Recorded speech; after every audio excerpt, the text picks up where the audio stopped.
validation, now I validate myself.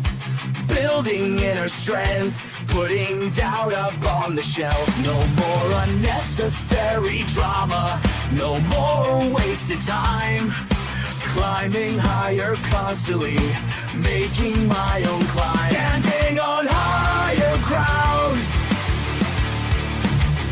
where excellence is found. My potential knows no bounds. Raising the bar, breaking ground. My network is my net worth. Choose your company wise. Surround yourself with eagles, not with sheep in disguise. Every interaction is a reflection of my brand. Quality over quantity, that's my personal command. Standing on higher ground, where excellence is found. My potential knows no bounds. Raising the bar, breaking ground. Whoa. I'm not just living, I'm manifesting my vision. Cutting through limitations with surgical precision. My expectations are my compass, my respect is my shield. To mediocrity and chaos, I will never yield.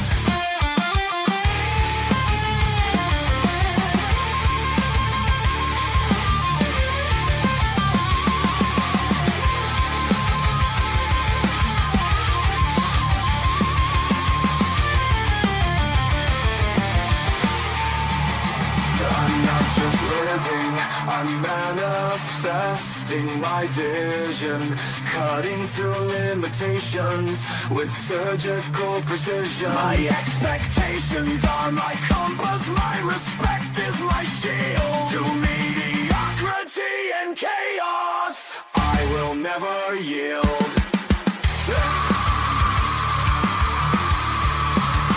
Standing on higher ground, where excellence is found.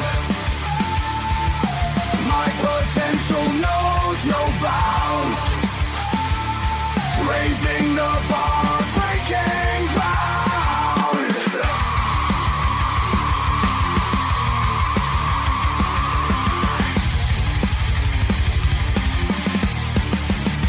I'm not just living, I'm manifesting my vision. Cutting through limitations with surgical precision. My expectations are my compass, my respect is my shield. To mediocrity and chaos, I will never yield. This and that. I'm your host, Xander, where we talk about this, that, and everything in between. Off to a pretty decent start right now. We got the mic working, so that's good. We haven't had much updates after we found talking about ruling against the war. I don't know how they plan on pulling that off, but I'm still trying to get the details on that, about them deciding that the Congress in the United States undeclares a war that they did not declare. So we're going to be covering that on Monday. Here on This and That, where we talk about this, that, and everything in between. We are live 7 nights a week, and we do not let the sun rise without going live, but we don't always start on time, and that's why we ask you guys to like and subscribe, and then mash those reaction buttons and hit that notification button so that it lets you know once we go live. We also have a lot of stuff going into the membership. I did tell you guys yesterday that I'm going to start having them released every 12 hours. So I'm going to be putting up, at least for the next week or two, I'm going to be putting up starting tonight. I said I was going to do it starting yesterday, but it started tonight. I'm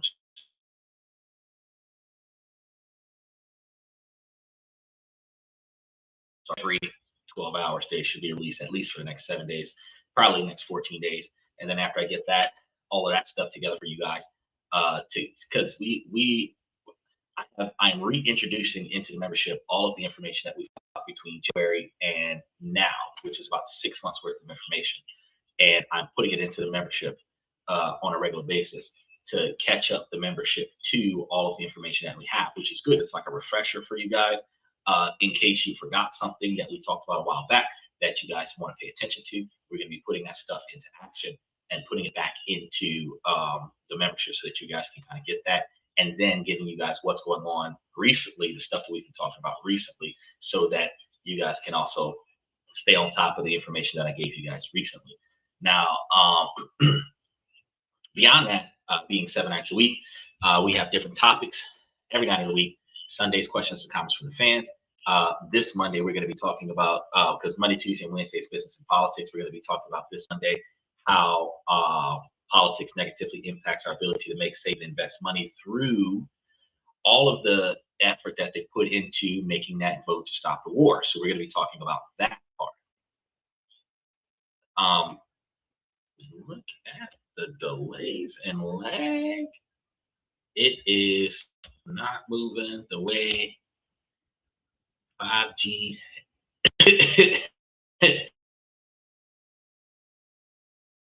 Bro, I was looking at like 15, 6, 10, 20, 20. I was like, damn.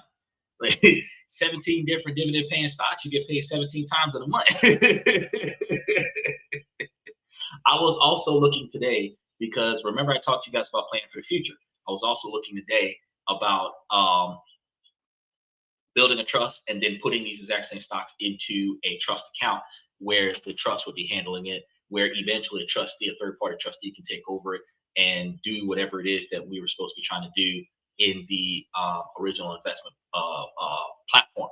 Now, the ideology of this would be phenomenal because I have found that Charles Schwab would work for a do-it-yourself brokerage account, the way you're doing it with the stash account. It just is more beneficial for individuals if you have upward of $10,000 in shares in your portfolio on stash.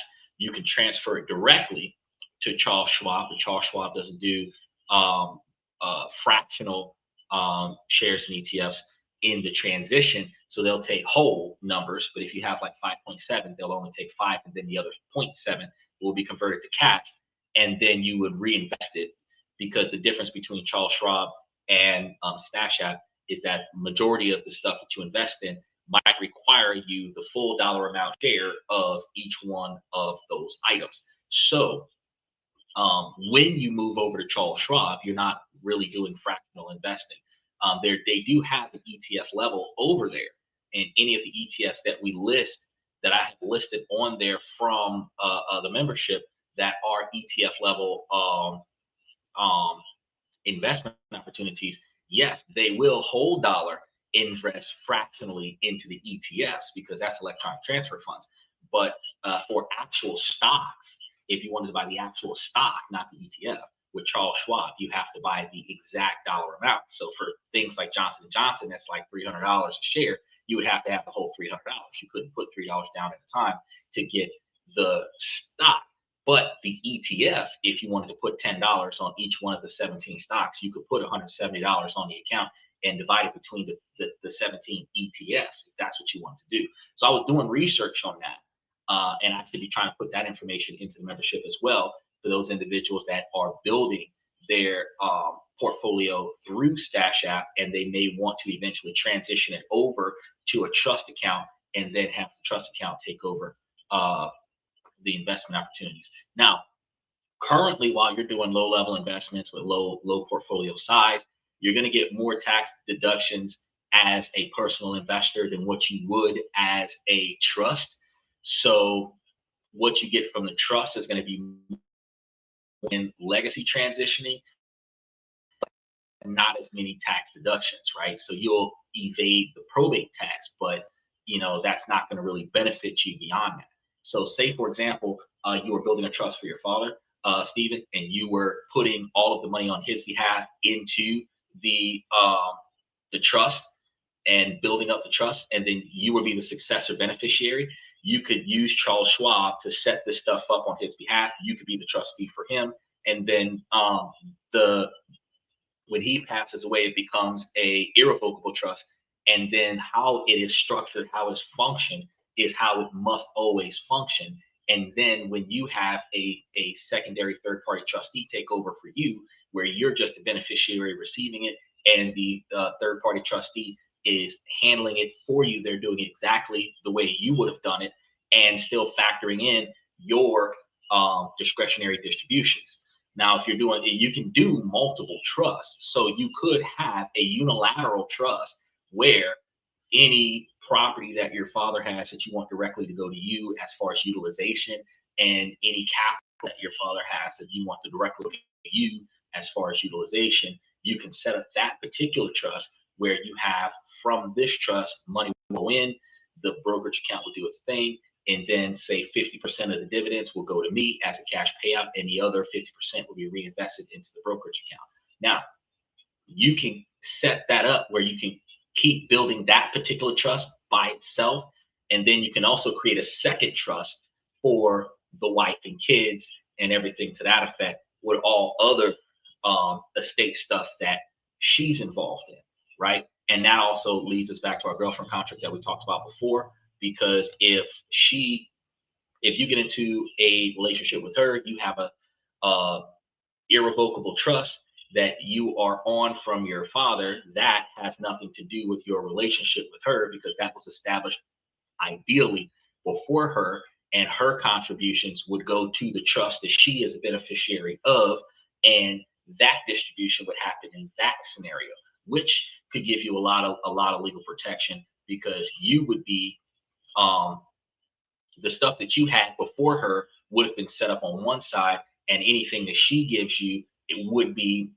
monetarily distributed into the trust that you built with her separately, which is two separate incomes. So if you put her money into the trust that y'all share, and then you put your money into the trust that you do by yourself, then she will get, cuts out of that trust. You get cuts out of your trust, and she can't say, "Oh, well, I contributed to his granddaddy's irrevocable trust." No, no, because you're signing a contract saying that that's not where the money's being allocated, and you make sure that when the money comes from her to you, dollar for dollar, it goes directly to that other trust, so that you can show the transition.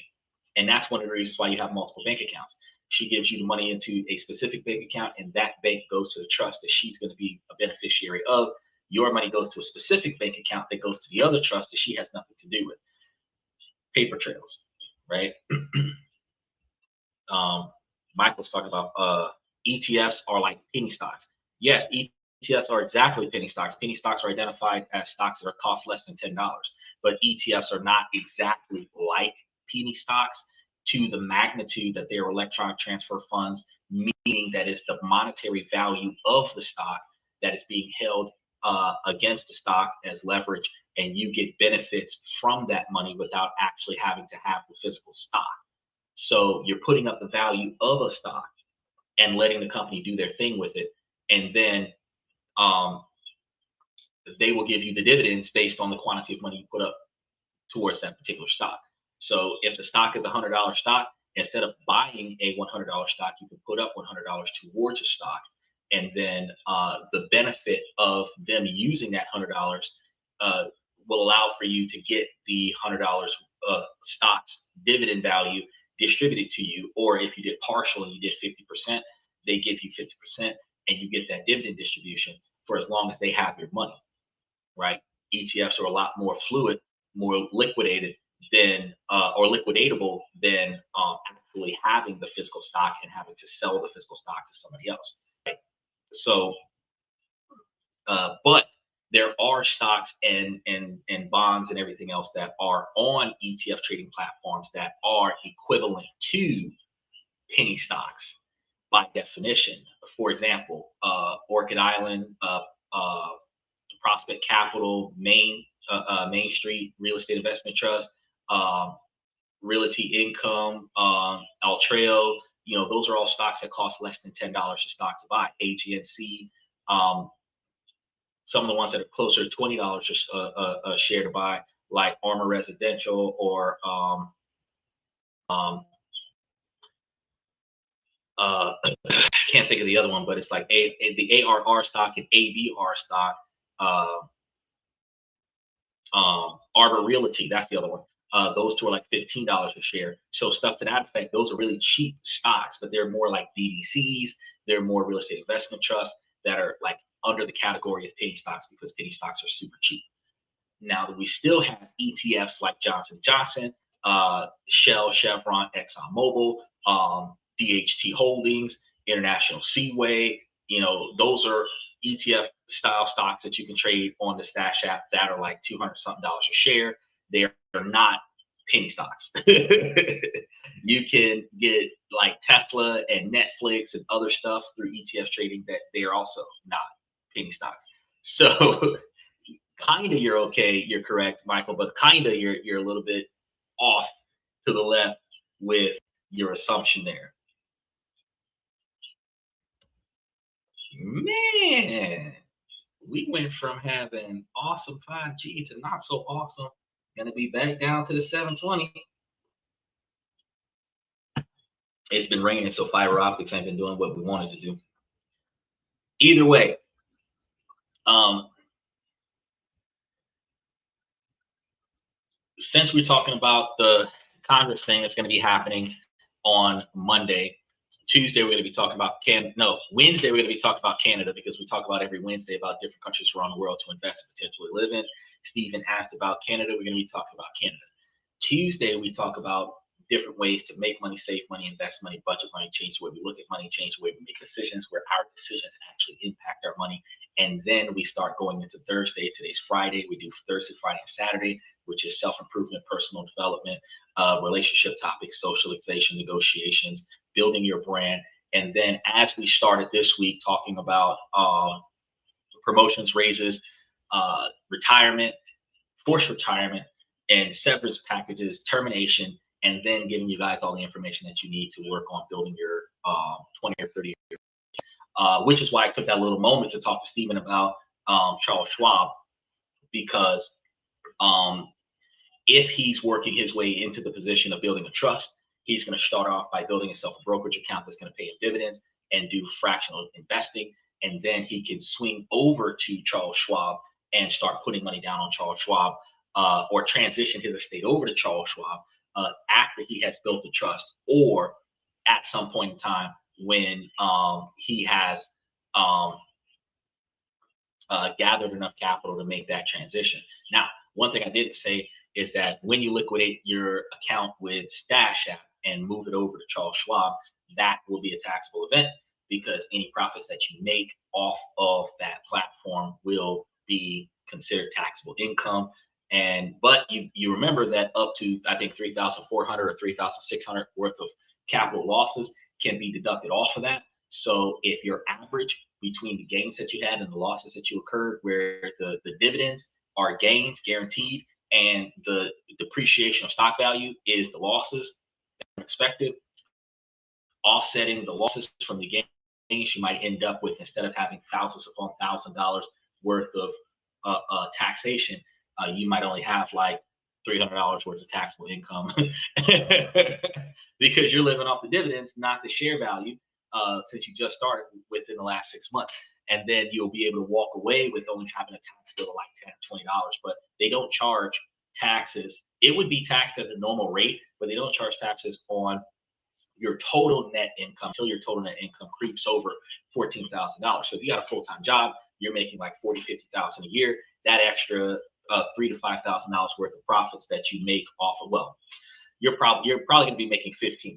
So if you manage to build between now and then, if you're putting $100 at a time into the account, you manage to build about $1,500 to $2,000 in your brokerage account over the next 12 months, and then you decided to switch over to Charles Schwab, you probably would have only gotten about $300 back off of that at like 15%. And out of $300, they would take off for any losses in share value. And then if you had, like I said, $30 extra on your tax bill, that's all you would have to deal with. But you would transfer over to Charles Schwab. Now, what I found out with Charles Schwab is that don't call them, do everything yourself on a computer. They don't charge commission. You can buy and sell. There's no charge for buying and selling.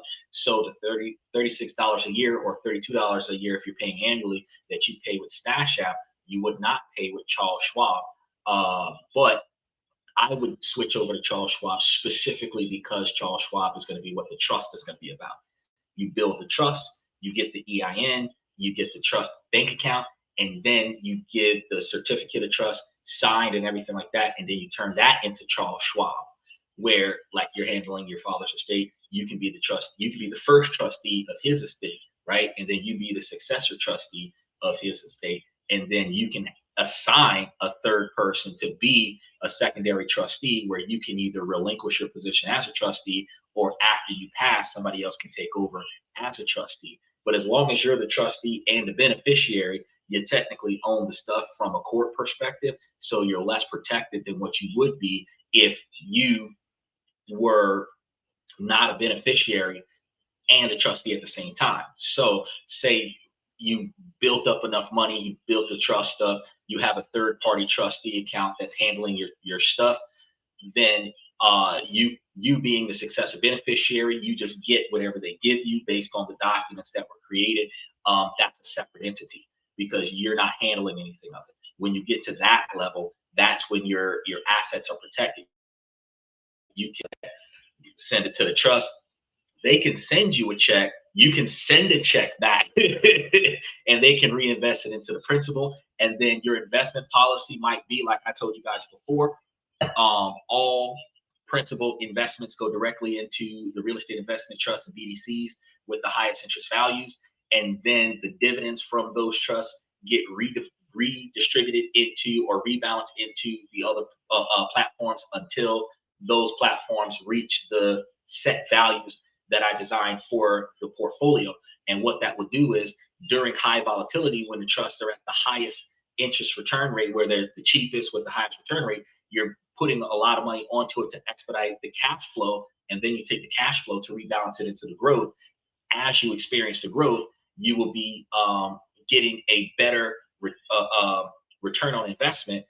And if you're setting yourself up for, since this is specifically going to be for you exclusively, not like your entire legacy, maybe your second trust might be for the rest of your legacy. But in this situation, since it's exclusively for you, you can say 50% of the dividend distribution can be issued to me as post-tax money, because the trust will pay taxes on the stuff.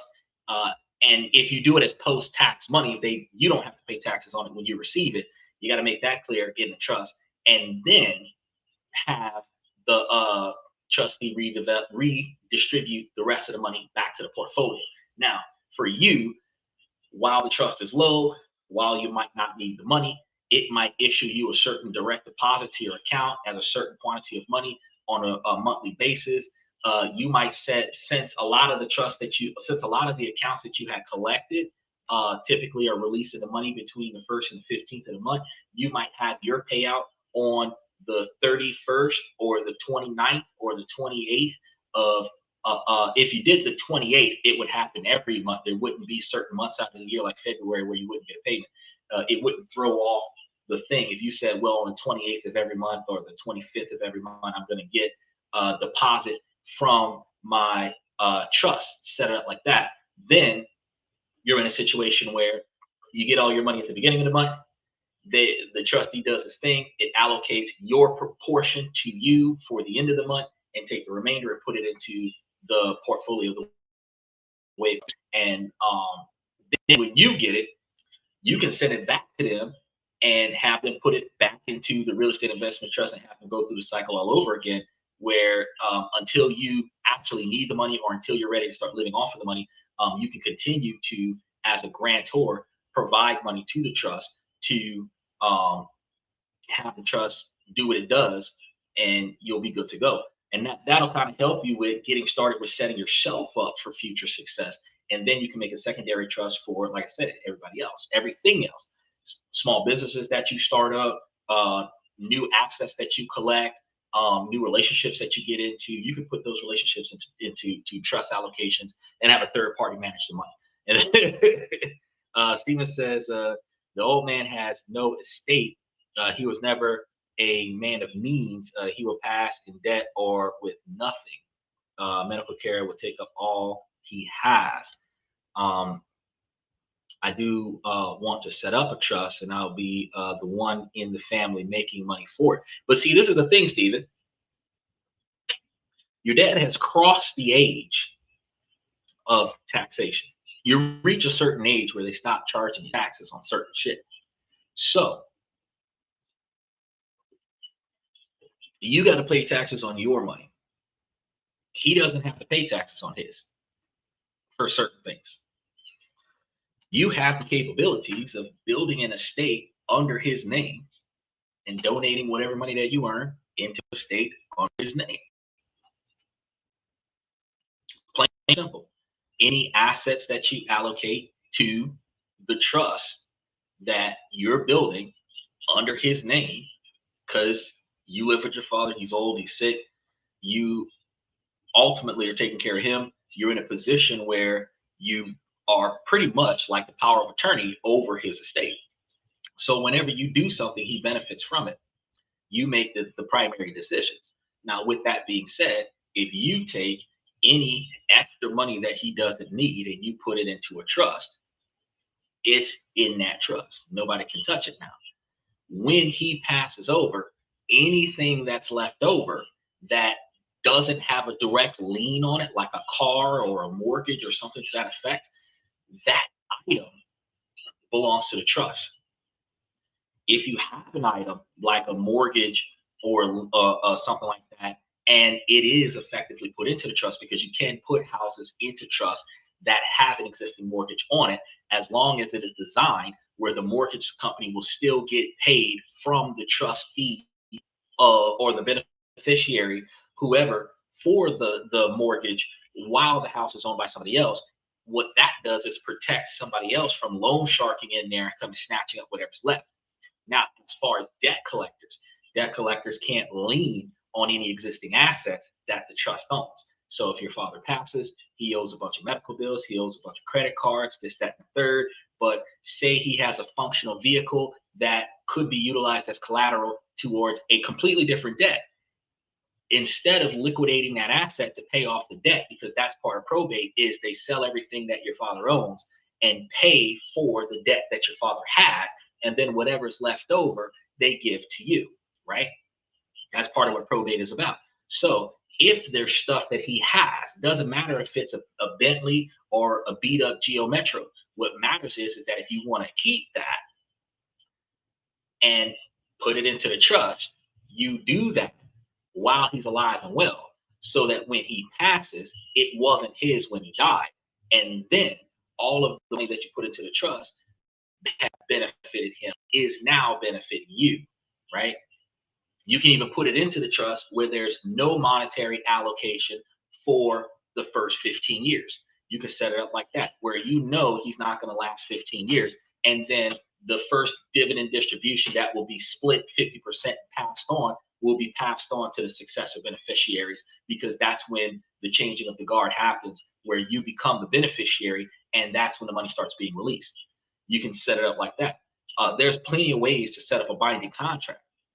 And you just have to double check with an estate attorney that makes sure that this isn't too compromising, too complex. But if you set it up in a way where the trust is building money, you're 36, 37, and let's say you want to build this trust up for the next 10 or 15 years.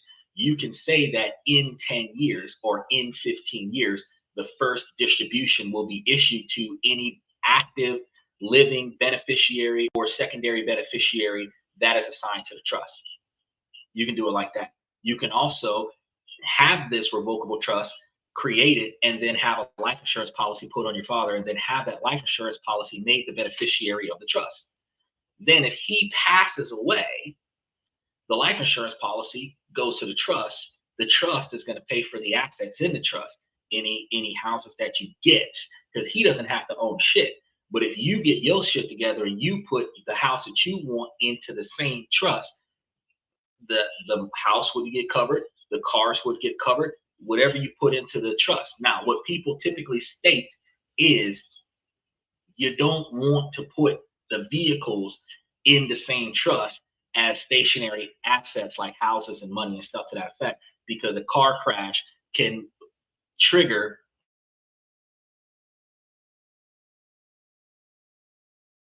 into a specific trust for just a car. You can do that. Just a vehicle trust, you can do that, and then lease that vehicle to the business, lease that vehicle to yourself. But you're, in order to protect the other vehicles in the trust, you would have to have a step down scenario where legal liability, it stops at the person leasing the vehicle. So if you have the, say the trust owns it, leases it to your LLC, legal liability is going to the LLC, and then let's say that the LLC is going to lease it to you, and the same contract says, well, it'll stop at you, right? So they can sue you for the crash or settle out of court with you don't own shit. There's nothing they can take, right? That protects the business. That also protects the trust that owns everything, right? That's one way that you can do it. But then you put like houses and money and other such things in another trust. You can have a separate trust for your money and a trust for the business, for the building. But if you have some money in the trust that manages any houses that you put in the trust, that one that one trustee can take some of the profits, pay the property taxes, pay the mortgage, pay for certain things that otherwise would not get paid for, which is how people lose their properties over legacies, is because what happens is that nobody pays a property tax. Everybody forgets about it. The homestead tax credit that is afforded in certain cities and states in the United States for the house that reduces or completely eliminates the tax bill is not automatic. It is a manual application that you must apply for every year. And then once they recognize you don't have to pay that, then they give you that money back off of your mortgage if you have a mortgage. But if you own a house free and clear, you're supposed to give them a certain quantity of money until they verify that you are tax exempt. And every year at the beginning of the year, between January and March, you're supposed to fill the same document out every year to collect the tax exemption for the homestead credit. Now, if the trustee applies for that homestead credit, because if this house is designed to be a homestead for the family and law supported, then the house is always a homestead. It's not a rental property. It's a homestead. It's not generating income. It's a homestead. And as long as it qualifies for a homestead, the trustee can apply for the homestead tax credit and then not have to pay the property taxes. But the house still needs to be maintenance. So if you put a little bit of money into the trust to cover the maintenance on the house, then the trustee can manage the maintenance on the house to keep the house from dilapidating over time. You might not live in the house. It might not be convenient to the type of lifestyle that you have. You might go to another city or another state for a while, but things change. And then you might decide, I'm going to go home. You literally have a home to go to because of the structure that you have, right? If you decided that you wanted to go travel the world with some of the extra money that you have, but the trust is taking care of the house that's in America, you don't have to put money aside to take care of the house because the house is being taken care of by the trust. You can go live your best life in a different country. And then when you decide to come home, the house is in peak condition. Utilities is taken care of and everything to that effect. This is why I tell you guys about it. So when I was looking at Charles Schwab earlier today, I was like, oh, okay. So that's the second step. After you establish your trust situation. Now, fidelity probably has a lot more interesting features, like any lingering money that hasn't been allocated gets swept into a high interest bearing account until the money is distributed. And that kind of aids you in making a little bit more money if you've got money lingering for a long period of time. But interest rates are not compounded daily. It is typically compounded monthly. So you're not necessarily going to gain that much interest between the 1st and the 30th if you're doing monthly allocations and monthly utilization of the money and then manually reinvesting the money by the end of the month back into the portfolio.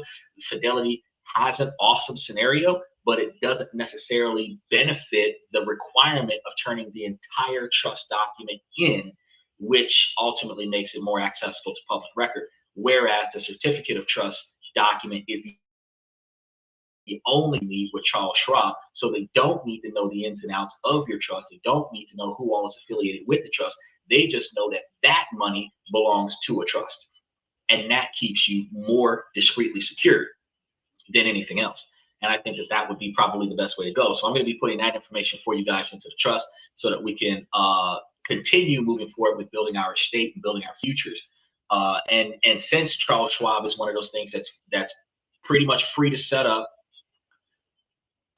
you're basically just going to be giving them trust documents. So you really just have to create the trust first, and however much that costs, anywhere between $250 and $2,500, depending on how complex you make it and how much legal advice you bring into the fold. It could be a very simplistic document or a very complex document. But once you pay for the trust and you get the trust certificate, you can just take the trust certificate, give it to Charles Schwab, and then move all your money over to Charles Schwab. That's kind of how that works. Now, if I ever come across a lump sum, that's exactly the plan. It will be to take a large quantity of this, get everything situated, relocate everything, and then let it sit. I'll still be making the same transactional moves that I'm making on Stash. The only difference is I won't have that $32 a year annual service fee to roll money into. Now, yes, we still benefit a lot from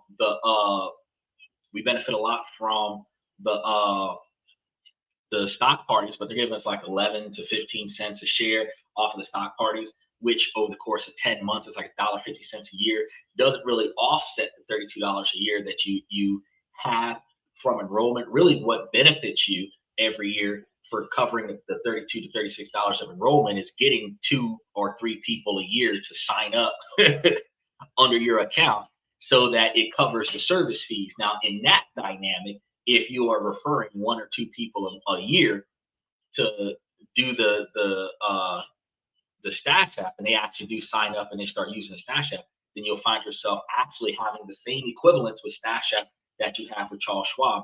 The only difference is with Stash app is that you're guaranteedly able to micromanage through the app with very little complexity, but it's completely tied to yourself. So there's that. Now, today we were supposed to be talking about never apologizing exclusively. We always segue the first half of the show about a lot of different things because on this and that we talk about this, that, and everything in between. But I want to give you guys enough information to improve your personal lives as well as your financial lives. So we talk about a lot of things that typically impact your money. So while the first 35, 40 minutes we were talking about the money, now we're going to be talking about you. And I mean, you guys know the habit that you have of saying sorry for everything. When you need to ask a question, when somebody bumps into you, when you're 5 minutes late, you probably told yourself that it's just being polite, right? You say I'm sorry for cutting in on a conversation. You say I'm sorry for looking at somebody too long. You say I'm sorry for saying something that you know needs to be said, but you don't want to offend anybody. You say sorry in situations where you don't know what else to say. Like, for example, when people die and you don't know anything about it, and then you mention that person. Like, for example, I meet a person, your mother should be proud of you. Oh, my mother's dead. The first thing people say is, oh, I'm sorry. No, I'm not.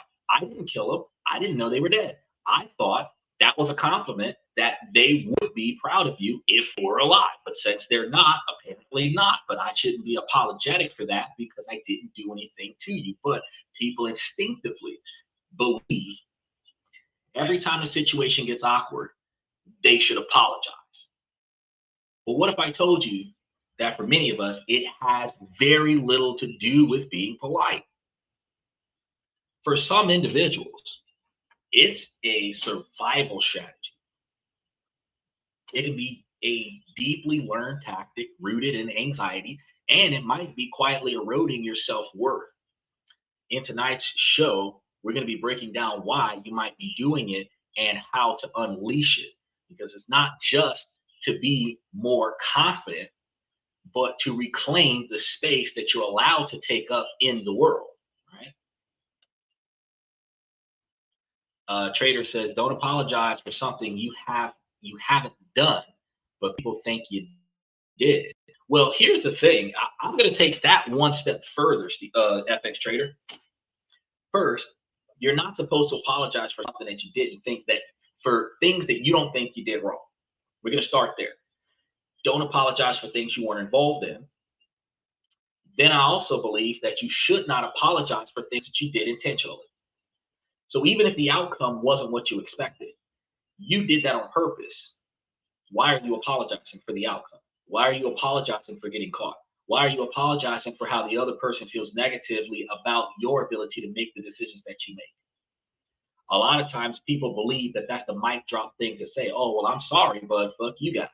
No, I'm not sorry. That's why I'm saying fuck you guys. So the fact is that when you're in a situation where you mean what you say and you say what you mean, you're not supposed to apologize for how you feel and what you do and what you try to accomplish.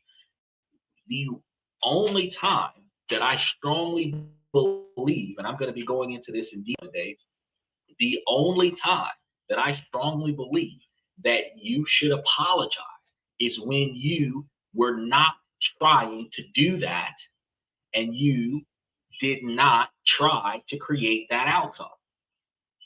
So, for example, if you were drag racing your car and you got into a crash, that sucks, but you did that on purpose. Now, let's say you were driving a car and you got a blowout and your car kind of swerved and hit somebody else. You didn't mean to do that. That's an accident. That's an oops, my bad. Let's say, for example, motorcycle lane splitting. You get hit by a car. You fucked up, not the car. But let's say you are minding your business at a traffic light and you got hit by a car while sitting still. Oops, my bad. For the car apologizing for knocking your block off, right? The difference is an accidental action that was not the result of deliberate decision making. That is something that you apologize for. If I drop the cup, I'm sorry about that. But if I threw it, I'm not sorry. But we were taught as kids, go over there and apologize to your siblings after you did it on purpose. That's actually going to be, we're going to be getting into this today, but that's actually going to be one of the first areas that apologies were misrepresented. I don't know how I'm going to solve when my kids are disagreeing with one another and they act inappropriately with one another, because making them go apologize when he did it on purpose, I don't believe that that's the right thing to do. I know the mom might think that's the right thing to do, but apologizing for something that you deliberately did is not the way to go.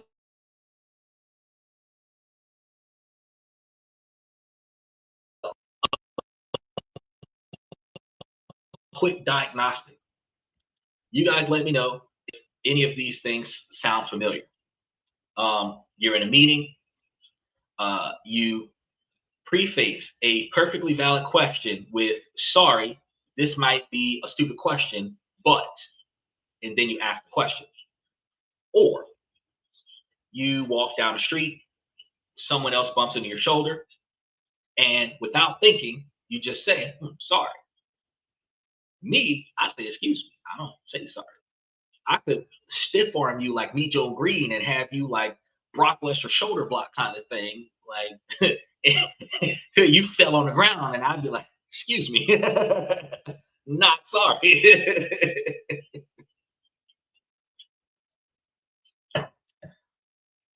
But when sorry flies out of your mouth, I mean, I know that some of y'all might say, yeah, that has happened to me before, instinctively. Maybe you even apologize for having basic needs, for being tired, for being hungry, for having an opinion that differs from the group. If you're nodding your head, this shows for you guys.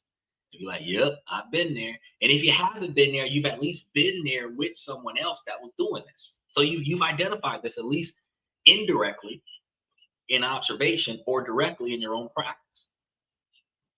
what you might have dismissed as a personality quirk could, in fact, be a deeply ingrained psychological pattern. It's a habit that may have been forged in your past to keep you safe, but it might have outlived its usefulness. And this constant reflective apology isn't always a sign of consideration. It can be a symptom of a deeper belief that your presence, your needs, and your very existence require justification. And with every unnecessary sorry, you might be casting a small vote for the belief that you are, in fact, a burden.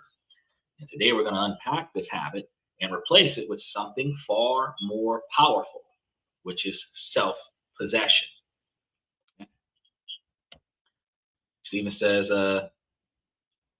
if I fell on the ground from a stiff arm, that's an automatic fade. No sorry or excuse me is to stop that one. But that's my point. That's my point. Why would I be, oh, I'm sorry, blocking the punches? That's like if I didn't see you and that, boom, and you hit the ground from a stiff arm. You know what I mean? First of all, if it was a stiff arm, I knew it was coming. So why the fuck am I apologizing for it? Right? Because you can't stiff arm something you didn't see coming. You both would have fell backwards if y'all, neither one of y'all knew it would have been a stiff arm. It would have been a collision kind of, you know, you'd have fell down like the Marlon brothers. And both of y'all would have been on the ground, all feminine falling and stuff, because y'all wasn't prepared for that collision kind of stuff. But you knew that this was coming, like this dude ain't moving, boom, right? And they fell over. Oops, my bad, dog. No, that's disrespectful. So yeah, they're supposed to catch them hands, right? But like I said, some people will do that, throw up the I'm sorry, and then avoid the conflict. He said, if you bump into Shaq, you better apologize. I strongly disagree, bro, because I mean, Shaq is tall. Shaq is really, really tall. And I'm gonna be honest with you, bro. If the average guy, like I'm like 5'6.25", so Shaq's belt buckle is like right here to me. Okay, I don't feel like it is appropriate for me to stiff arm a tree or walk into this guy's jockstrap because I would have like sack all in my face to be like, ooh, stiff arm his thigh because I'm short as fuck. I'm like 2 inches taller than Kevin Hart. You know, I'm the same height as Matt Hardy, the Rey Mysterio. I'm tiny as fuck. That's like Rey Mysterio standing up against the Big Show. Like I'm gonna stiff arm the Big Show by hitting him in his belly button with my shoulder. Like, I mean, if you see Shaq walking down the street and you're not trying to run up on him and get an autograph or something, and you see Shaq on the street, like I think that you would kind of sidestep and get the fuck out of the way. You know what I mean? I don't expect you to kind of. But I do believe that you should kind of get your ass over a little bit. You shouldn't try it because, I mean, that's a big dude. Now, to change a habit, the first thing you have to do is understand it. Special shout out to Jesse Talks. What's up, Xander? Doing all right, buddy. We're putting in a lot of work, a lot of effort trying to get things covered. We're actually putting a lot of things into the membership, getting everything squared away. We were talking earlier about the trust and where to put your money at once you get enough of it to put it somewhere, and trying to help people with their next phases of building their retirement. Talking to them about establishing those revocable trusts under the last generation, so that when that last generation passes over, they have a revocable trust as the legacy of that last person, where you would be the first generation of inherited wealth instead of being the first generation of created wealth. Because you can create that wealth through the legacy, through and you know, if you've got a father, grandfather, whatever that's got 5, 10, 15 years left, that gives you 5, 10, 15 years to set this irrevocable trust up to benefit you to the best of its ability. And because it's the first trust, it doesn't have to be 100% perfect. It just has to be ironclad for the limited assets that it has. And then you can build another trust that is more duplicitous in nature that benefits your fold. Like, for example, what I told you guys before, Stephen, about having a trust set up where the beneficiaries can borrow against the trust.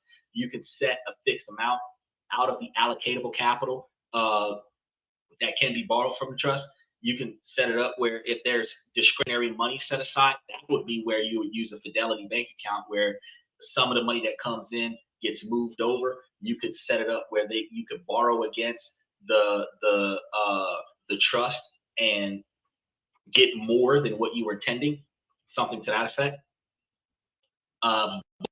You set it up to where you owe a certain percentage back to the trust, and then you won't get dividend distributions from the trust until the trust is paid off, because your allocations from the trust would go towards your installments for the loan to the trust or from the trust until the loan has been paid off by the trust to the trust on your behalf, kind of situation. You can set some shit up like that where like basically if you had $500,000 in the trust that you could borrow, that was purely dividends, then you could borrow that or half of that, do what you got to do with it. And then if you were getting paid like $5,000 a month off of your trust kind of situation, this is like once you get really set, then you would find yourself in a position where you could have that $5,000 a month go towards your payments of the trust until you pay the trust off. That would be a fantastic. We talk about a lot. He says, is that a way to avoid taxes? Well, actually, yes, because any money that you make is. I see your comment, Jesse. I'm going to get to that in just a second. He said, is that a way to avoid taxes? Yes.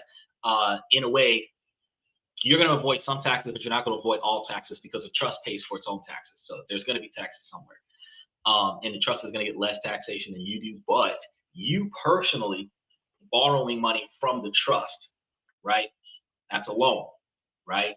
Now, if you've got your own personal Stash App account with your own brokerage account on it, whatever the case may be, and you're paying back that loan, that actually is considered a tax blanket, because when you're paying back a loan, the money that you borrowed versus the money that you earned zeroes out on paper.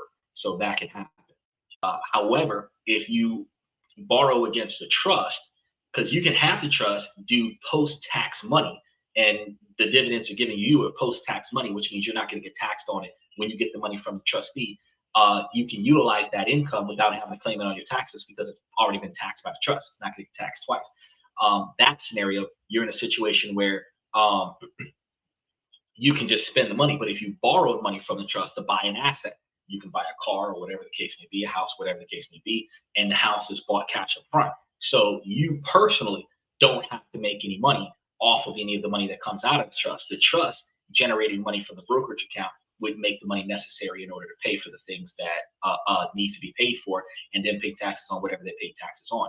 You as the individual that makes money however you make money can put that money into the trust, but usually you're putting post-tax money into the trust as a grantor to the trust, or in some situations you can gift it to the trust. But if you gift it to the trust,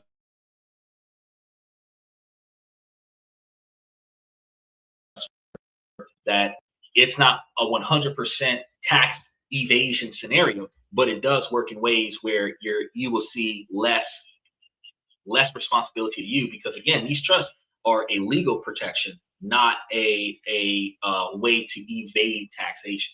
It protects your money and your assets from generational transitions, and it protects your money and your assets from legal actions and other such things that you don't want to have happen to you. Daniel says, what's up, people? Happy Friday. How you doing, Daniel?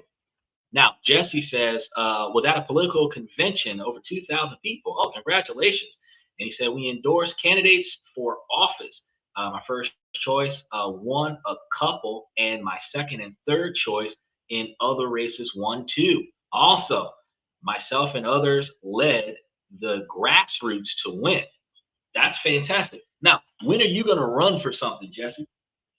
When are you going to run for something? Vote for Jesse for whatever city and state that Jesse's in right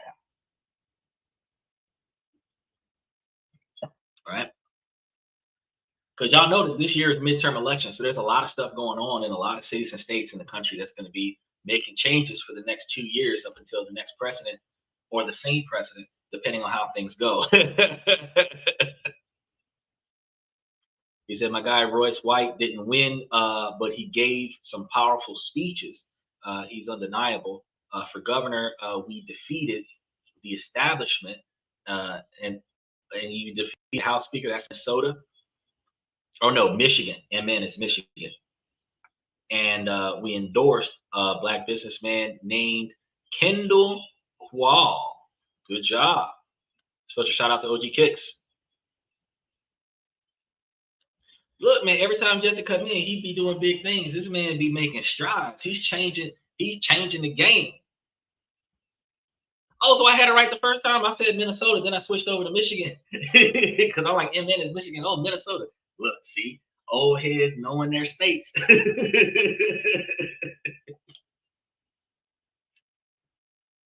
Old heads knowing their states. Because they drilled that stuff into us back in high school. The kids don't know squat about squat right now. They couldn't tell you how many states are in the country right now.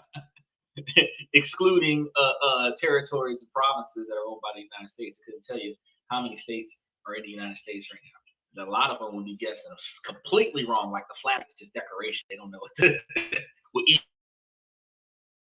each one of them stars mean.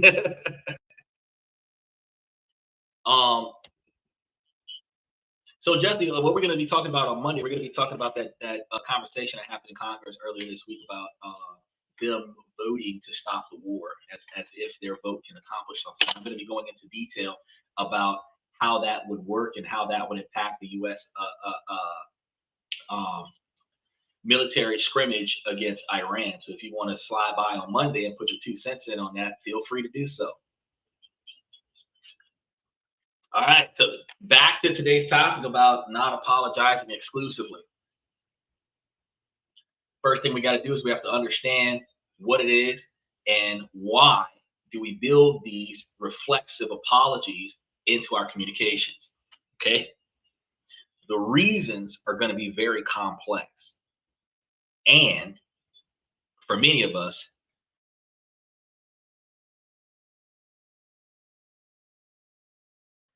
and a sense of survival.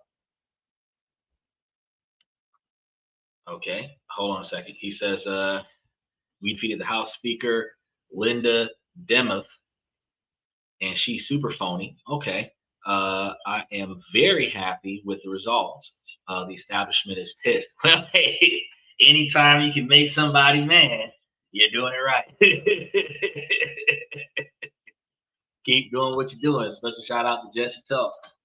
Now, let's pull back the curtain on core drivers that can turn your I'm sorry into a shield, okay? At the core of much over apologizing is a quiet, nagging feeling of low self-worth. It's a background belief, often subconscious, that you are inherently too much or inconvenient. People struggling with low self-esteem may feel like they're constantly taking up too much space or asking for too much. The apology in this context becomes a preemptive offering. It says, I know I am a lot, please tolerate me. Think about it. When you say, sorry to bother you, what you might really be communicating is, I believe my need for a moment of your time is an imposition. These aren't statements of regret for a mistake. They can be expressions of a deeply held belief that you aren't worthy of time, space, or attention without a down payment of self-diminishment, right? And that's something that people have to think about real quick. That thank you. Yes, sir. Anytime. And make sure that you slide in on Monday because I know you're going to have a lot to say about what Congress just did because we're going to be talking about that on Monday.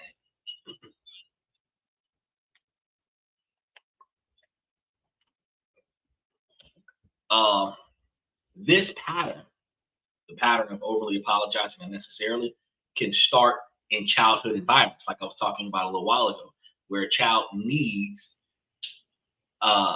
were treated as a hassle or a nuisance. you were told directly or indirectly, don't be difficult, or simply had your needs ignored, you may have internalized the message that your needs are a problem. The apology then becomes a tool for managing the problem. So I will try to tune in on Monday. All right. We're gonna be 30 minutes after the hour. That's when we're gonna tee things off. That way nobody's waiting for us for 15 minutes. We're gonna be 30 minutes after the hour.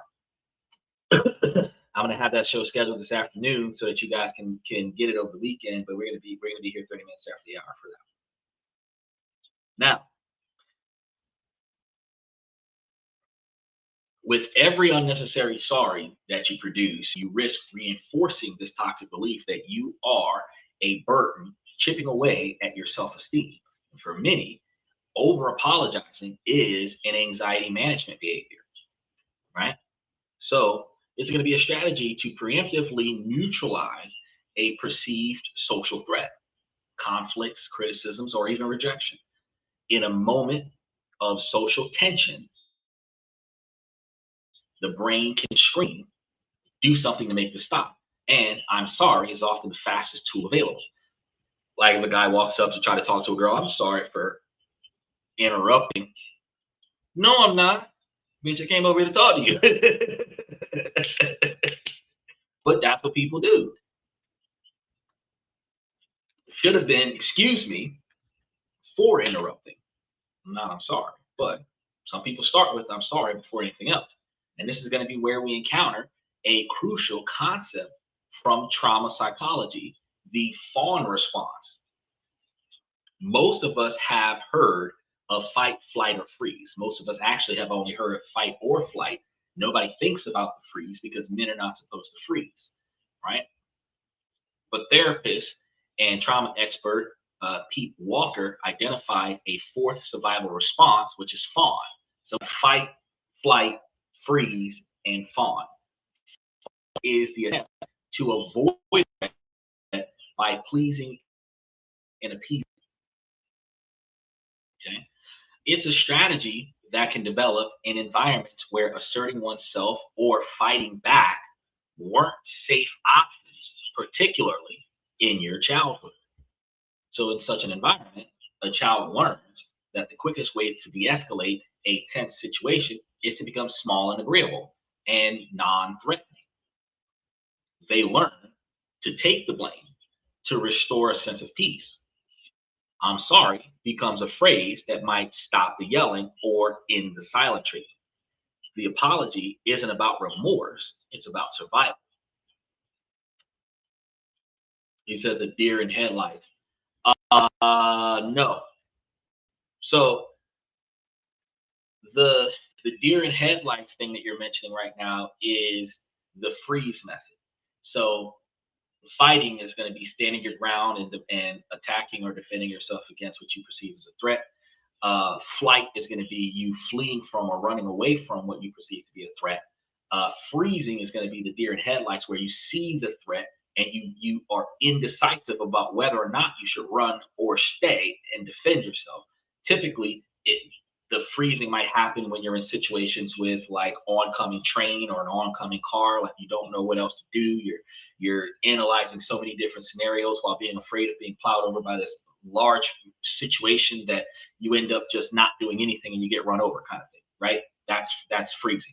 That's a deer in headlights. A fawn is not a deer in the context of this particular ideology, because fawning is more to the magnitude of, as I explained, allowing the threat to be satisfied by your submission instead of defending your position, fighting against the oppression, or in any way, shape, or form advocating on your own for yourself, or removing yourself from a situation where in a lot of situations you don't have the ability to remove yourself from a threat, like when you're with a disagreeable police officer.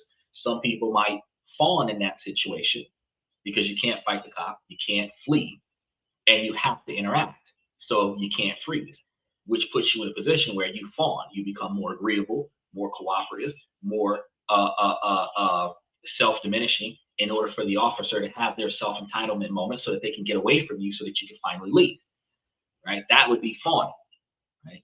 Not the deer in headlights. It's two different concepts. Now, as an adult, this programming can run automatically. So your nervous system detects a subtle shift in someone's tone. Their attitude starts getting a little bit more hostile before they start physically getting hostile, and it registers a threat. The fawn response is going to kick in, and you're apologizing for what's going on.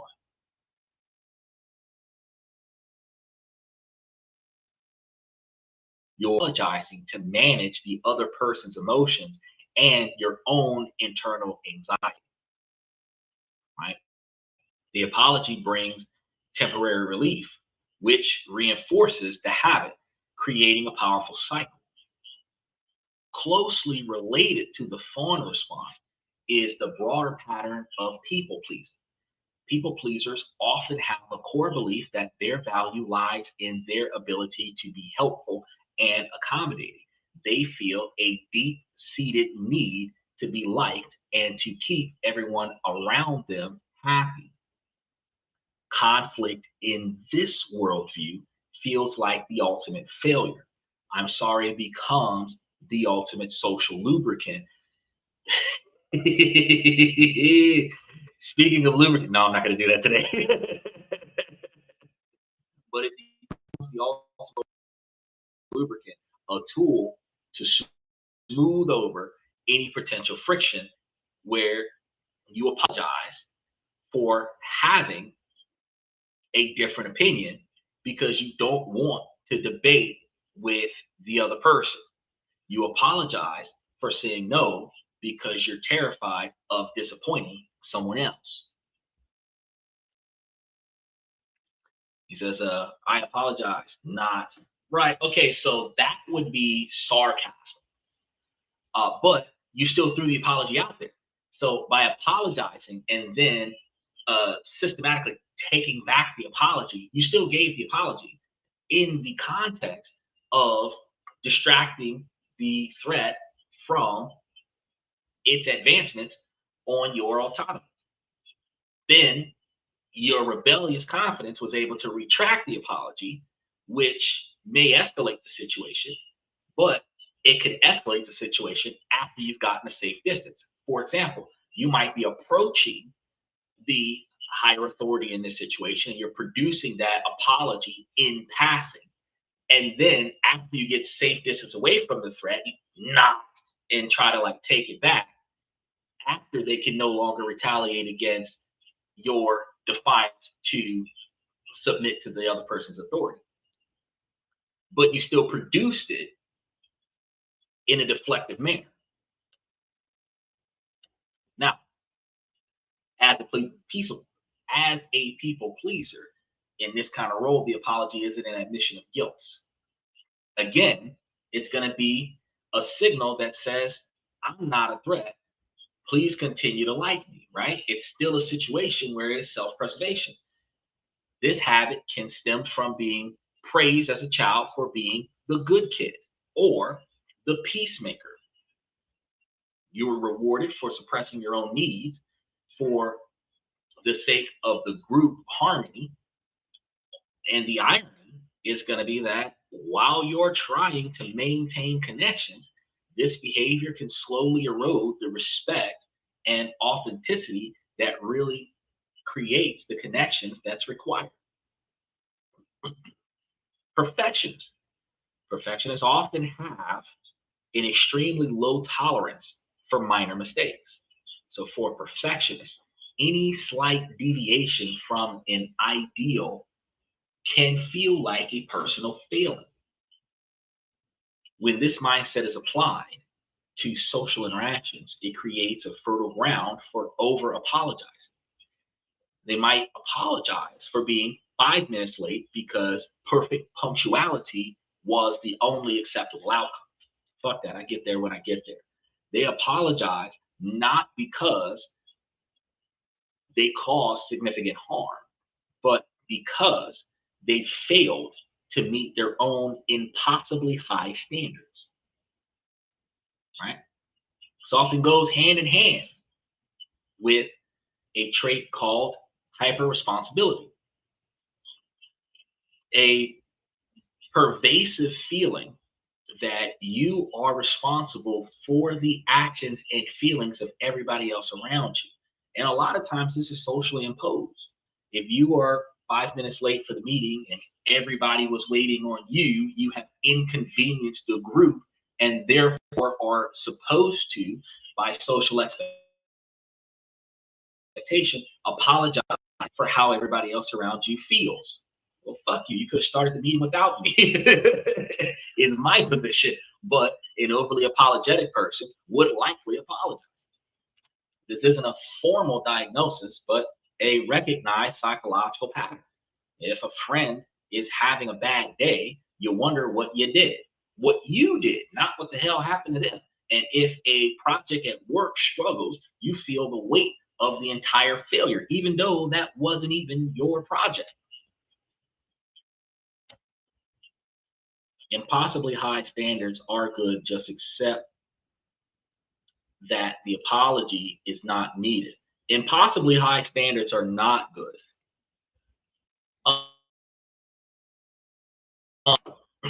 Reasonable expectations are good for standards.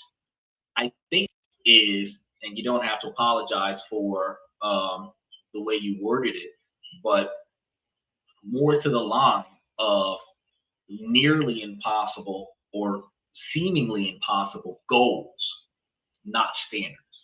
Because goal is an intent to perform. A standard is a baseline of expectations. If you have an possibly unachievable baseline of standards, that's not okay. If you want to be a multimillionaire, that's a goal. That's not a standard.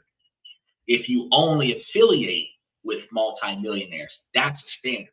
So if you are affiliating with people that are not multimillionaires, you are beneath your standard. If you're not a multimillionaire, how can you only affiliate with multimillionaires? You can't even get into places that multimillionaires go. So the goal of being a multimillionaire is a goal, not a standard. And then the ability to maintain a certain baseline standard where, for example, as a man, I'm only going to affiliate myself with the kind of women that carry themselves with modesty and dignity, right? So she can be her own person, self-autonomous and all this other stuff. But if her attire is too overly exposed, then I will not affiliate with her. That is the standard. It's a reasonably achievable standard. She doesn't have to dress like a nun, but she also doesn't have to dress like a 304. She doesn't have to dress like an OnlyFans girl, right? She can find conservatism in her outfit and still look reasonably attractive, right? She doesn't have to dress in a parka, but she also doesn't have to have skin tight everything where every crack and crevice is exposed, right? Modesty, right? That's a standard. There's a difference between unrealistically high goals where you can aim for something far out of your reach and achieve a failure that is far better than most people's success. That's a goal, not a standard. Standard is a base level of operation, and your standards should always be achievable.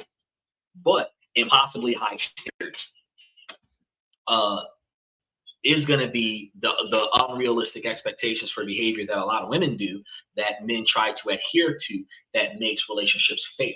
Men have unrealistic expectations as well, but they're in different areas. And women don't have to adhere to those expectations. Men set those unrealistic expectations for themselves, and those unachievable standards lead men into positions of self-demoralization and self-shame and low self-esteem and high levels of depression because you are not meeting the standards that you set for yourself, which has nothing to do with societal expectations. Because you could be the most successful person in the room and still be depressed because you're not the level of success that you want it to be. Everybody else can be proud of you and you're still mad at yourself because you did not meet your own standards. So that's why I'm saying impossibly high standards, not the right word. Impossibly high goals and reasonably achievable standards are good. Just accept what you were able to perform without an apology, right? Michael says it's called empathy. Okay, so empathy, not the same as what we're talking about here, because empathy is your ability to relate to someone else. Okay, we're not talking about empathy. We're talking about self accountability with self inflicted behavior patterns from your own self choice, from your own self experience. So, empathy is not going to reasonably apply to yourself. Empathy and sympathy is projected towards someone else. Being able to relate to what somebody else is going through, being able to understand somebody else's position, that's going to be empathy. Empathy is not you understanding yourself and relating to yourself. As self accountability, self esteem, self reflection, but not empathy. Right? Empathy should require at least two people involved in the interaction where you are being empathetic to an external situation. Right? That's going to be the difference. Now, people can mask this behavior as being empathetic uh, to justify giving a damn about other people's opinions, but you're not really being empathetic to other people. It's more, a better phrase would be cow tipping. That's what you would be doing. You would be cow tipping to how somebody else feels in a situation where you technically did nothing wrong, right? I'm sorry becomes a way to manage the overwhelming sense of accountability that you have in yourself. So by apologizing for everything, you are trying to control the uncomfortable, right? It's an exhausting and very unstable pattern that can keep you trapped in a cycle of guilt for things that are far beyond your control. Understanding these drivers isn't about making excuses, because there is no excuse. I've had a conversation with people recently about can't. Can't should not be in your vocabulary. Can't in the dictionary. Can't can be in a sentence, but in your ability to perform, can't should not be in your vocabulary, because you can do whatever it is that you want to do beyond situations where people that have more control over your situation than you prevent you from doing. So it's not that you can't do certain things.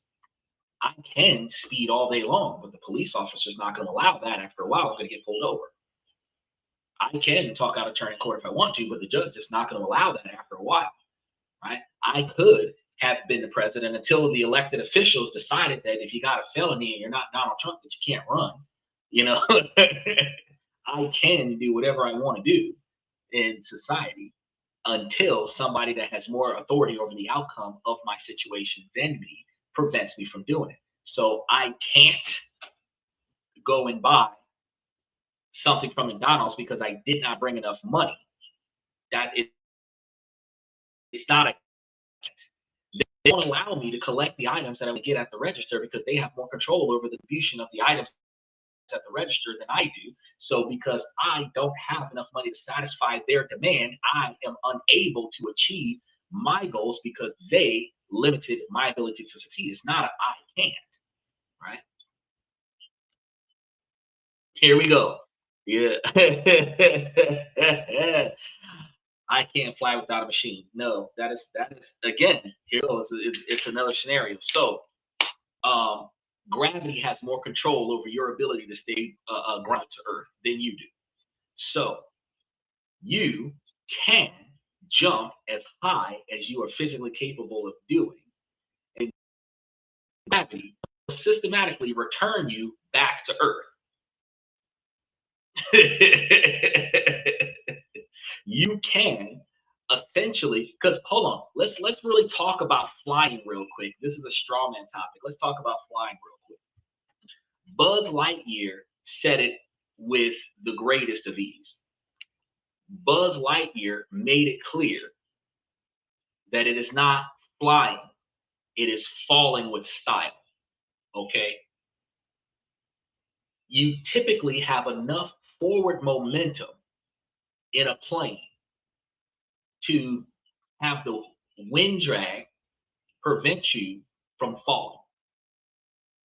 If you're going fast enough forward, which is equivalent to running in sky, then you end up hovering over the ground because your speed of forward motion exceeds the speed of gravity.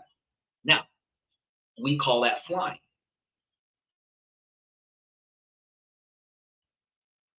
So it's again, it's one of those situations where it is a force that has more control over the outcome of your situation than you that is preventing you from doing it. Because if you were in the moon that had less gravity, you jump, you would be up there higher. You go to like Pluto or something like that, where there's almost no gravity, you might jump and never come back down. And that would either be considered hovering or flying. And here we go. Uh, Michael has another one. He says, I can't have a baby, but I understand. Only person stopping you is you. Lots of hurdles in life. No, you saying I can't stop you. So here we go with this one. You say that I can't have a baby. Okay, this is you personally trying to have a baby. You are not an asymmetrical species that self-replicates. So you can create a baby through the proper method of impregnating somebody else. Now, you personally carrying the baby is biologically inconsistent with your genetic structure, where your DNA controls your ability to incubate the fetus, where again, your desire to do something is overruled by something that has more control over the outcome of your situation than your desire.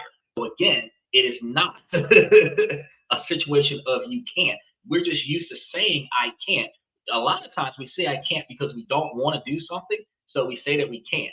And a lot of times it is a self-fulfilling prophecy that we say that we can't because we don't even want to try. And a lot of the times there's scenarios where we recognize that there are forces beyond our control that prevents us to perform. So we just surrender to those forces and say, I can't, ultimately, because I'm not going to be allowed to.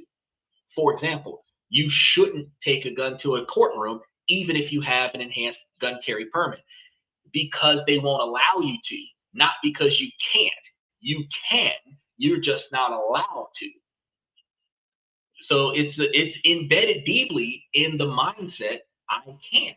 And that's going to be something that is a self-defeating statement. I can't is always a self-defeating statement because you can. More often than not, there is another way. It might not be the way you originally wanted to do it, but there is another way to achieve that. So if your ultimate goal was to be a father, you can do that through artificial insemination, surrogate mothers, impregnating a woman naturally. But if you wanted to carry the child yourself inside of your own internal organs where there is literally no space for that, it would be genetically difficult for you to achieve that safely. Not necessarily impossible, just excessively difficult. Steven says, I believe I can fly. Oh,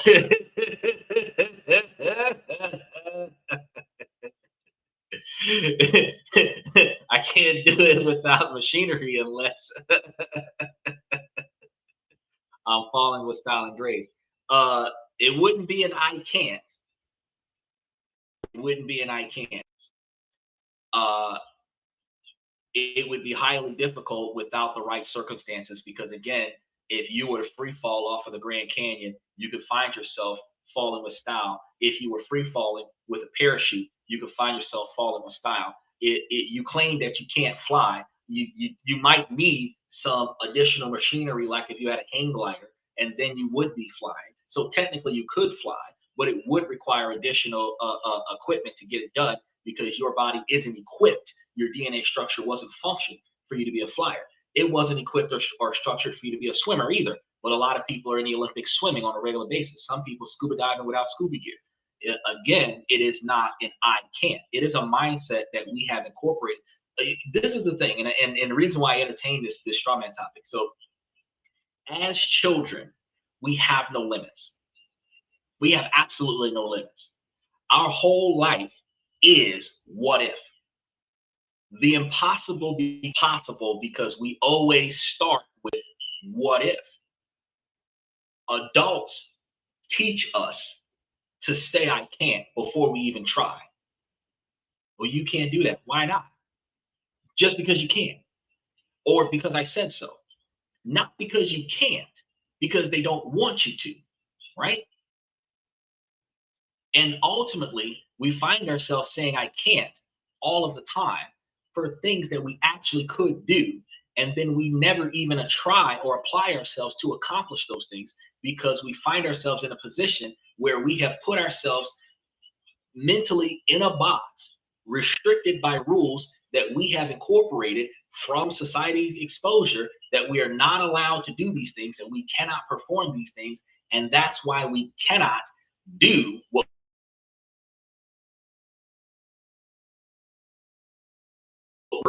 we believe, that you can't do certain things. It's highly difficult to accomplish certain things that you want to accomplish, but you can do whatever you try to put your mind to. It just requires you a lot of times to think outside of the box and apply yourself in different ways. Now, you might fail to achieve certain goals based on external restrictions from external sources that have more control over the outcome than you. Because I could build a time machine until the government shuts me down. I could build a solar farm in the middle of nowhere until the government shuts me down. And then they are preventing me from doing it. It's just that you believe that you can't.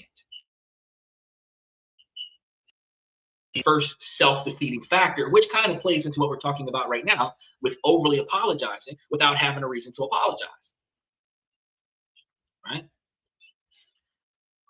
If you're understanding these drivers, you understand that these drivers are not making excuses a lot of the times. It's about giving yourself context.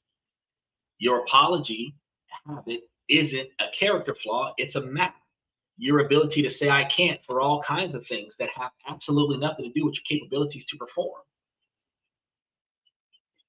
right? That again is a self-limiting factor, because you could say, well, I can't join the NBA because I'm not tall enough, or I can't dunk a ball, right? Because I don't have the right vertical height. But you've never trained to jump that vertical height. You've never tried to jump that vertical height. You are not allowed to. They set the rules that restrict you from being in, not because you aren't good enough to be in there. Because Muggsy Bogues was a very short basketball player. He was about my height. He was dunking balls too. So everybody that's 5'5", 5'6" can dunk balls. So if you're 5'7", 5'8", and you're not dunking balls, that's because you haven't trained yourself to do it. It's not because you can't. You might be unmotivated. You might be unwilling to, but it's not that you can't. But self-defeating decisions to say I can't do something without even trying, without training for it, without practicing it. There is another way, and without us putting in the effort to look for it, we surrender to the fact that I'm not even going to apply myself to this. It's too much effort. So I'm just going to tag I can't to it, which prevents me from even considering it. And that's a self-limiting thought process. So once you can read this map, you can start to draw a new map. This habit of over apologizing, which can feel protective in the moment, comes with a hidden long-term cost. It's like paying for an immediate safety with the currency of your future self-worth. So let's tally the true cost of the strategy, right? They said Mag was 5'2", playing Major League Baseball.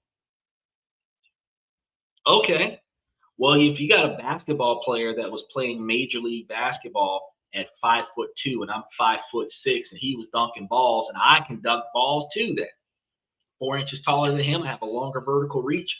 If I train, if I practice, if he can do it, I could do it too. But I will say I can't dunk because I don't put in the effort and motivation to try.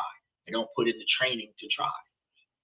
I don't develop the leg strength so that I can acquire vertical height necessary to make that action possible. So we tag an I can't to it. That's the way it goes. So while you guys threw up seeming impossibilities, and they're not really impossibilities, they're just highly unlikely under the circumstances, as examples of true I can't. The truth of the matter is, on a day-to-day basis, a lot of the times you say I can't when you actually can. You just don't want to, but trying to find the outlier of a physical impossibility as an I can. I mean, it's funny for the sake of conversation, but in all reality, for example, I can't clock out because I don't have relief on my shift. A lot of hard workers say that. Why can't you clock out? Your shift is over. You're legally allowed to leave right now. It doesn't matter if the store has relief for you. Fuck this job.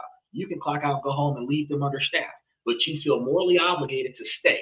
They're not going to give you a bonus. They're not going to give you a raise. They're not going to treat you better on the job, but they will codependently rely on you to stay, knowing that the same person that comes behind you every week doesn't come to work on time. They're going to grant you the overtime hours because they're going to expect you to be there so that they don't have to be there. And you morally obligate yourself to stay until your relief shows up.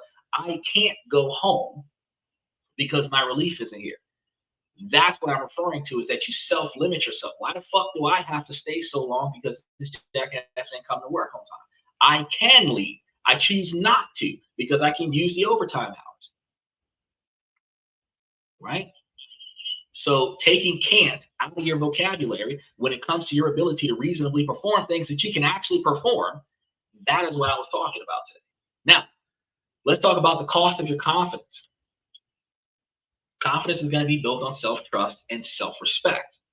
Same thing with the I can't theory. Over apologizing can be a direct assault on both of these. Every time you apologize for something that isn't your fault, you might be sending a message to your own brain that I am wrong by default and my presence is an intrusion.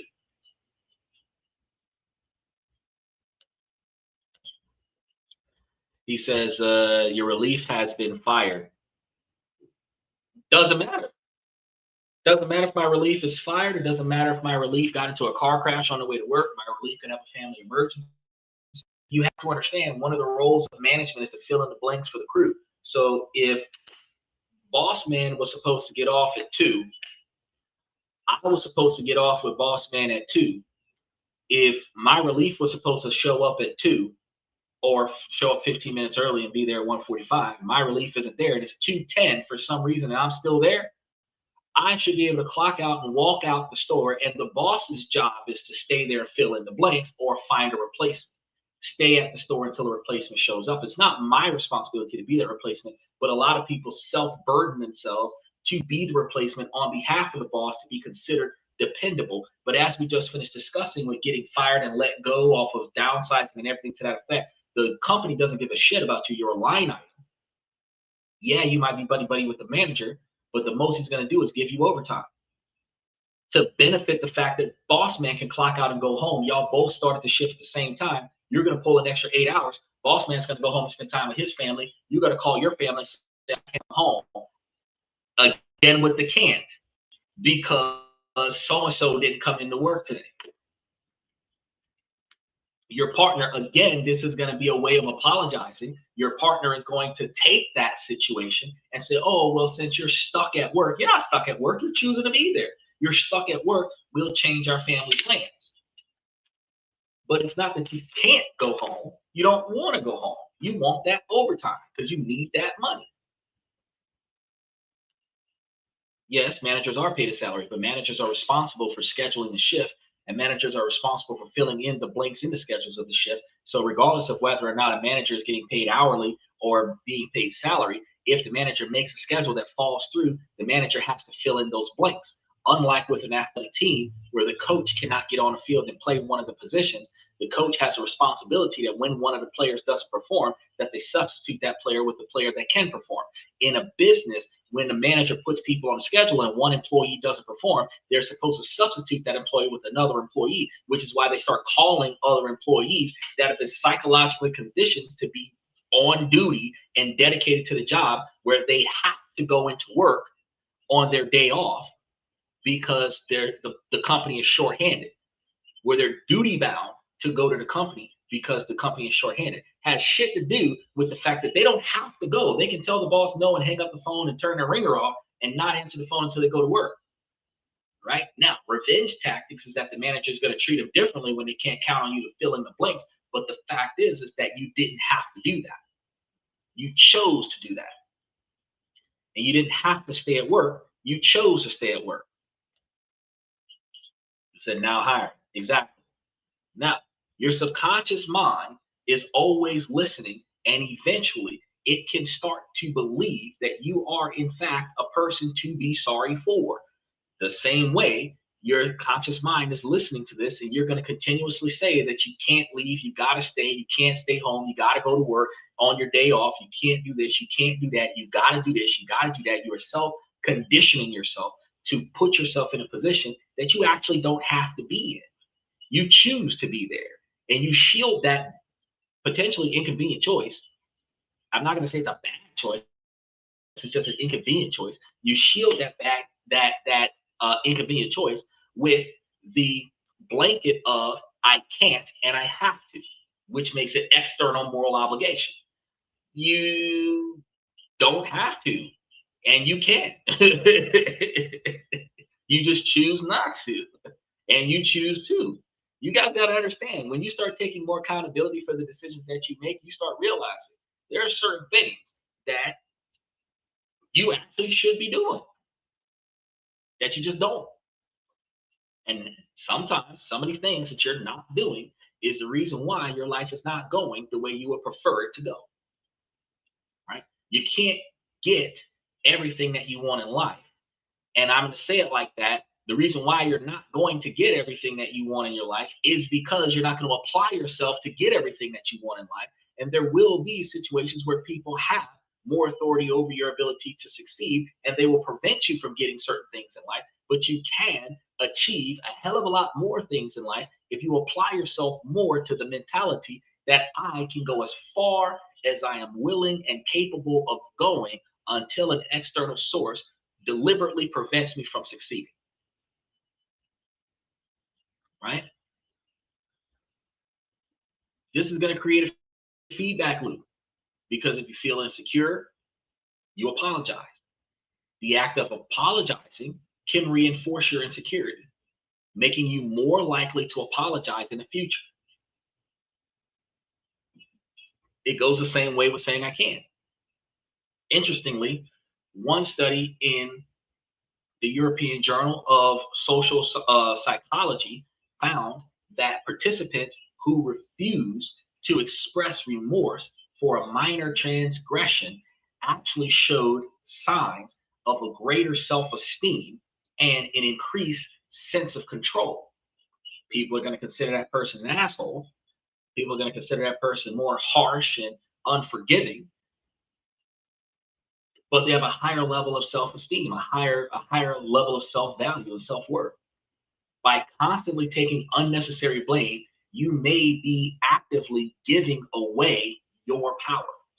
Now, the cost to your credibility is going to be another thing, because while you may think over apologizing makes you seem nice, in many contexts, especially professional ones, it can undermine how others perceive your competence.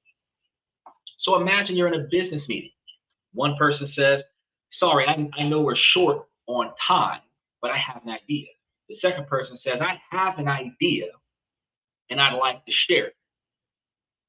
Which person sounds more like a leader? Person who kicked off with, I'm sorry, as if they're inconveniencing everybody to stay late when this is what the fuck we came here for? Or the people who come up and say, hey, let's talk about this before we go, right? Y'all know there's been some times on the show where I was supposed to leave. We stayed longer than what we thought. And what did I say? I didn't tell you guys, oh, I'm sorry, we got to go. I said, well, unfortunately, something came up. I'm leaving. Not apologizing, right? So when you preface your contributions with an apology, you are essentially telling your audience not to take you seriously. A psychotherapist, Beverly Engel, notes in her book, The Power of an Apology, over apologizing can send the message that you lack confidence. And over time, this can have a real impact. People may unconsciously start to see you as less capable or less assertive, and you may be passed over for certain opportunities, wondering why you never got that promotion. Another call is going to be to your boundaries, your non-negotiable expectations. Healthy relationships are built on clear boundaries. Over apologizing can be like pouring acid on them.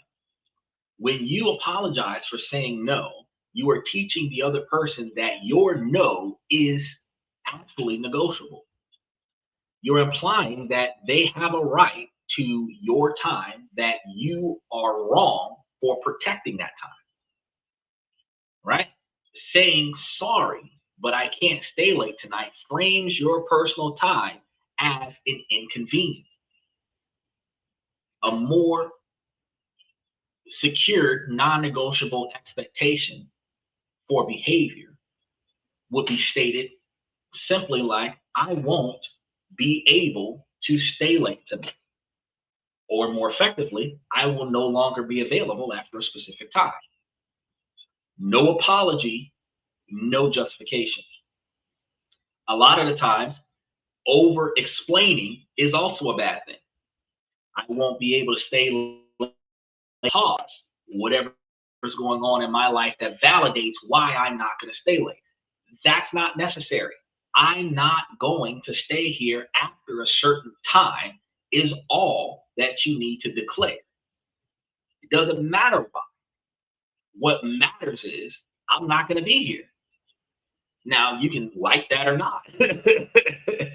But after a certain time, you're going to have to replace me with another individual in this particular activity. Whether we're hanging out, whether we're clubbing, whether I was your driver, whatever the fuck's going on. When I say that I'm done at a certain time, that's it. You got to start looking for solutions, because when I start walking out the door, there is no turning back. Right? So continuously apologizing can lead to feeling overextended and also develop resentment. Right? You end up feeling taken advantage of, but you've inadvertently participated by signaling that your limits don't matter. Actually encourages peer pressure to encourage you to change your mind. You say, I'm sorry, I can't stay. Oh, come on, you can stay 5 more minutes, 10 more minutes. It's negotiable. Stay, stay, stay. Look at the stay chant going, right? It's negotiable, right? That's one of the things you got to put a stop to. People can only respect the non-negotiable expectations that you are willing to uphold. Again, like I was telling Stephen earlier about your standards, your reasonably achievable standards, which means that you can adhere to your own standards, which also means that everybody around you can adhere to the same standards that you adhere to, which will lead to a level of mutual respect. You will not mistreat people based on the way you do not want them to mistreat you. You will not disrespect people based on you not want people to disrespect you. We've heard this in Corinthians, Genesis, Matthew, Luke, and John, the Quran. It's a respect others the way you want others to respect you, but that also means that you must stand on your own personal expectations, because other people do not know what your expectations are out the gate. After extended time around you, they come to adapt to your expectations. So when your expectations conflict with their expectations, until you stand on those expectations in a non-negotiable fashion, they will assume that your expectations are flexible.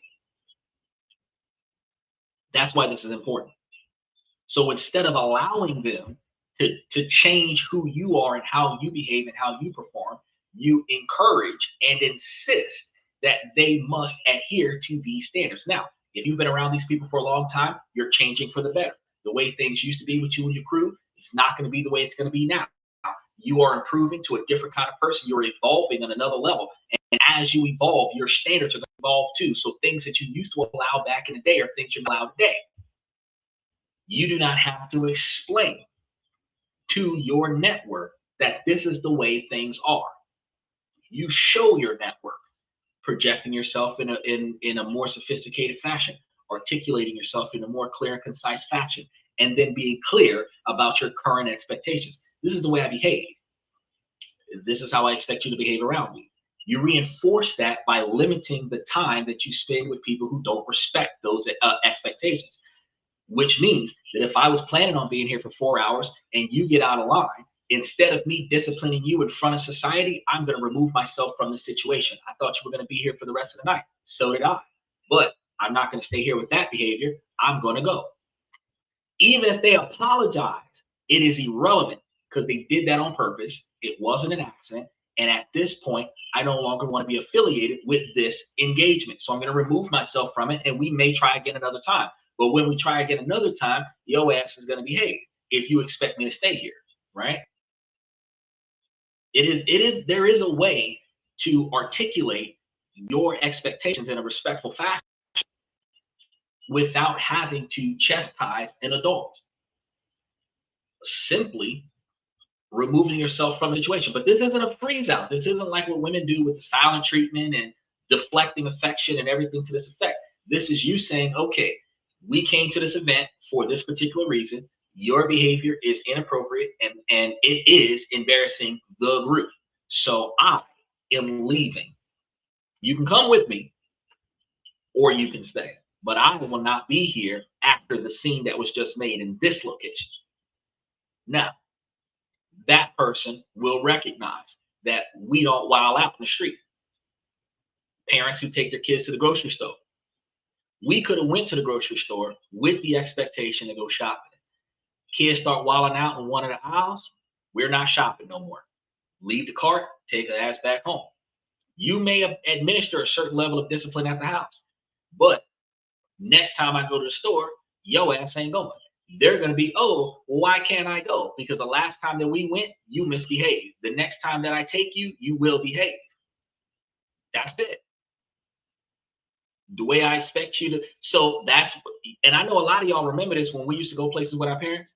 We'd be sitting in the back seat. And what daddy used to say, don't make me turn this car around. Right? He did not have to beat your ass in the back seat. All he had to do was tell you that wherever the fuck we was about to go, we not going there no more if you don't tighten up. Don't make me turn this car around because I will take us back home. We could be on our way to a vacation and that vacation will be canceled because of your behavior. Don't make me turn this car around, right? Standing on non-negotiable expectations for behavior. Now, another cost that we give up by overly apologizing is going to be a cost to your genuine apologies. Yeah, apologizing too much compromises the cost to your genuine apologies.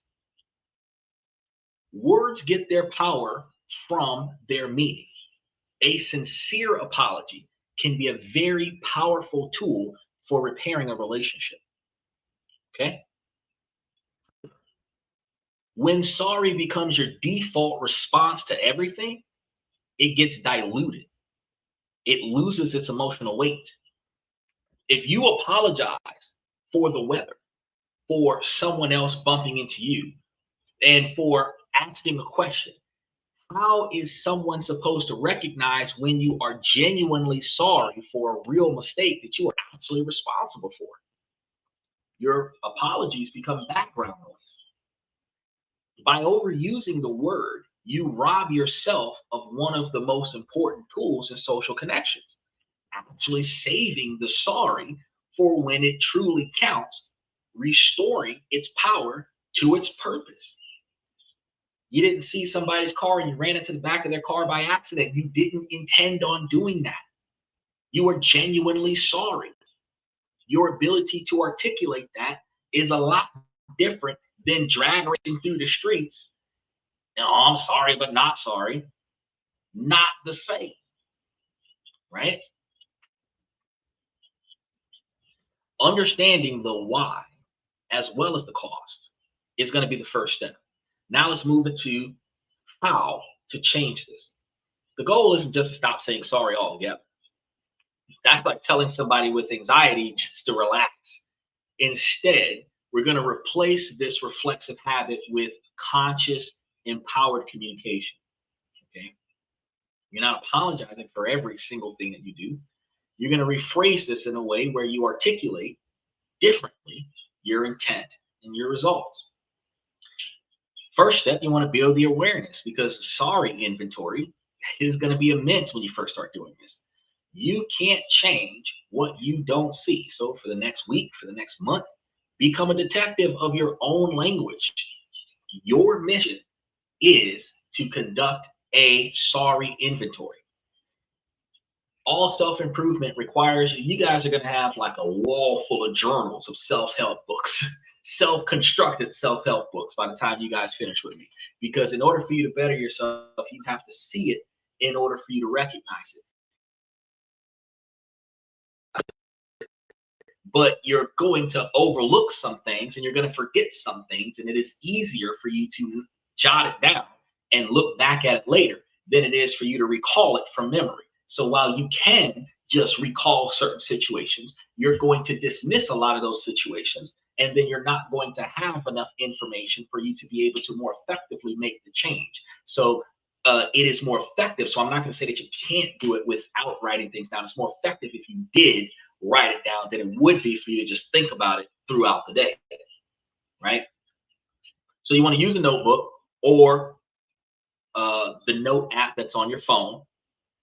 And every time you say or type, I'm sorry, you want to log it and ask yourself, what was the trigger? Michael says, remember to like and subscribe. Was it someone that bumped into you? Was it the fact that you needed to ask a question? What triggered the I'm sorry that came up? Ask yourself, was I actually at fault in this situation? Did I cause tangible harm or break a promise? Right? What was the underlying emotion? Was it anxiety, guilt, or fear of being judged? Because a lot of times apologies come out in a social structure because we don't want to be negatively judged by the group that we're in. We can be externally shamed to feel internally guilty about something that we had no control over, and then we apologize socially to prevent from being judged. This is a complex, compound scenario. This happens a lot to us. You know, let's say somebody fucked up on a job. You were on the shift when the fuck up happened, and then the boss is having a crew meeting where he's talking at you in front of everybody else for something that went wrong on your shift, and you are apologizing for the failure of your colleagues. You had to do with that, right? This happens in a lot of scenarios. Ask yourself, was the apology necessary? Because a lot of times we apologize just to make the boss shut up.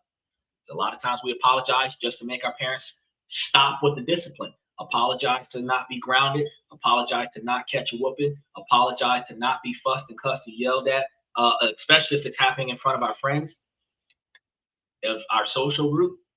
We just apologize to make things stop. Could another phrase have worked better than the I'm sorry? You got to ask yourself all of these things when you recognize when sorry was used in your phrase. At the end of the week, at the end of the month, review your inventory. You'll likely be surprised, but more importantly, you will start to see a pattern. This awareness creates a sliver of space between the trigger and the response. In that space, you find the power to choose. Step 2 is going to be the sacred pause. The apology reflex is fast. Shit happens. Oops, I'm sorry. And nowadays, we don't even say I'm sorry. We throw out the my bad or my fault. We immediately assume guilt for whatever the fuck's going on around us. Oops, my fault. You know, I didn't mean that. And we do it quickly. Your greatest weapon against this situation is the pause. It might only be a second or two, but it is where intention can overcome habit. So from now on, whenever you feel the urge to apologize for something, you want to take a breath. Take 2 breaths, take 3 breaths. And in that 1 second pause, 2-3 second pause. You want to ask yourself, is an apology the most accurate and empowering response right now? This does two things. First, it short circuits the automatic reaction. Second, it engages the logical part of your brain. Now, this will feel uncomfortable at first. You'll feel the tension of the unsaid sorry. Your job is to tolerate that discomfort. It teaches your nervous system to, or it teaches your nervous system that a lack of immediate apology doesn't lead to catastrophic failure, right? Now, I know I used to be one of those people that used to apologize for a lot of things. Uh, Even though I am perceived now on this podcast as an overly assertive individual, it's because I don't apologize for the things that I say because I mean what I say when I say what I mean. I've actually articulated and curated the things that I'm going to say. I've done my research. My dialogue is backed by facts, not emotional feelings. While I can put some emotional investment into my dialogue, when I say what I say what I say because that's what I mean. So why would I be apologetic for it? Why would I be sorry that somebody else gets triggered by what I say? Right? Likewise, if somebody else does something wrong on a podcast, why would I apologize for their behavior? Block them and get rid of them, right? Shut them down, put them in timeout, right? But do I discipline myself for not doing something wrong? No. I put a stop to that long time ago. And when I started covering these types of behavior patterns like a year ago, even with my buddy, conflict avoidant, because some of these traits pop up with conflict avoidant behavior. And when I was talking about this with conflict avoidant behavior, I was proactively making these changes. Back then, they're like, no, I'm not going to retreat from whatever position I put myself in. I come from the fundamental pillars of doing what you know is right, standing up for what you believe in by any means necessary, and accepting the consequences for your actions before you perform the actions. If I stand on those three pillars, I should have reasonable knowledge that what I'm doing is not wrong, so I shouldn't be apologetic for it. And if I stand up for what I believe in, I should not be apologetic for it. And if I've already accepted the consequences for standing up for myself, then I should not be apologetic for the consequences.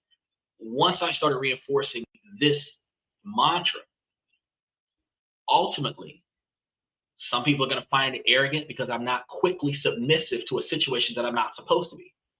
But men who are supposed to be leaders, men who are supposed to be delegators, are not supposed to be submissive.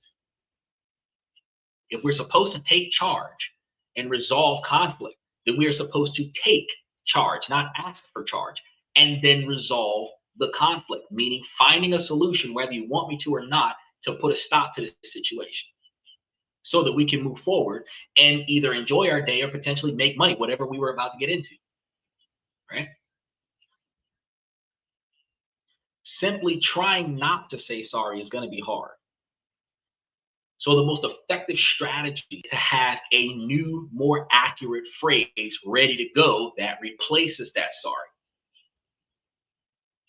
So in a situation where you might have taken longer than you would have preferred, instead of sorry I'm late, try thank you for your patience.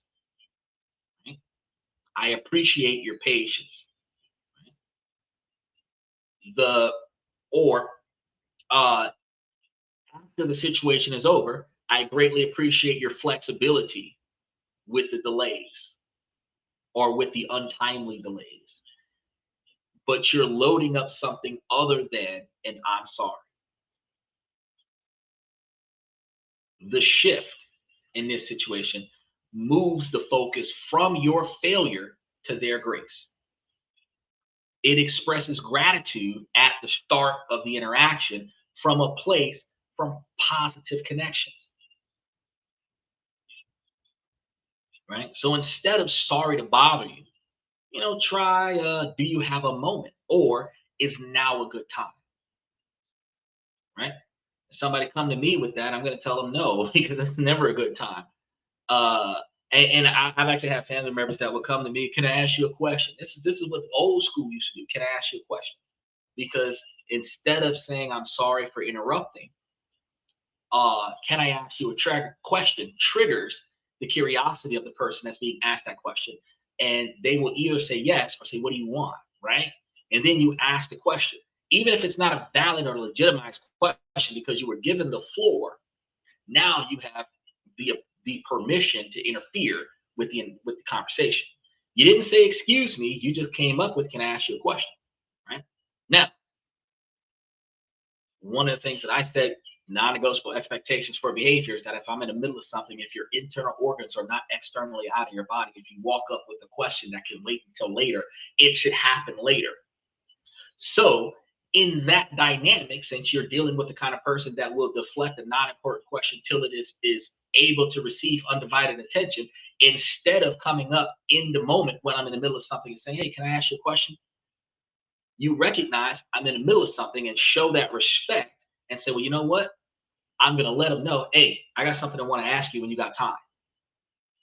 You have just deflected a conflict, because the frustration that you would give somebody that is already multitasking and you're going to throw something else on their plate, that frustration can actually be misdirected rage lashed out on you. Instead, passing by that person and saying, hey, when you got time, I got a question I got to ask you. That simply gives them the knowledge that you want or need them for something. And it gives that person the choice to stop what they're doing or come find you when they're done to find out what the fuck you wanted. Because the seed of curiosity was planted, but you did not impose longer than notifying them that I need to talk to you.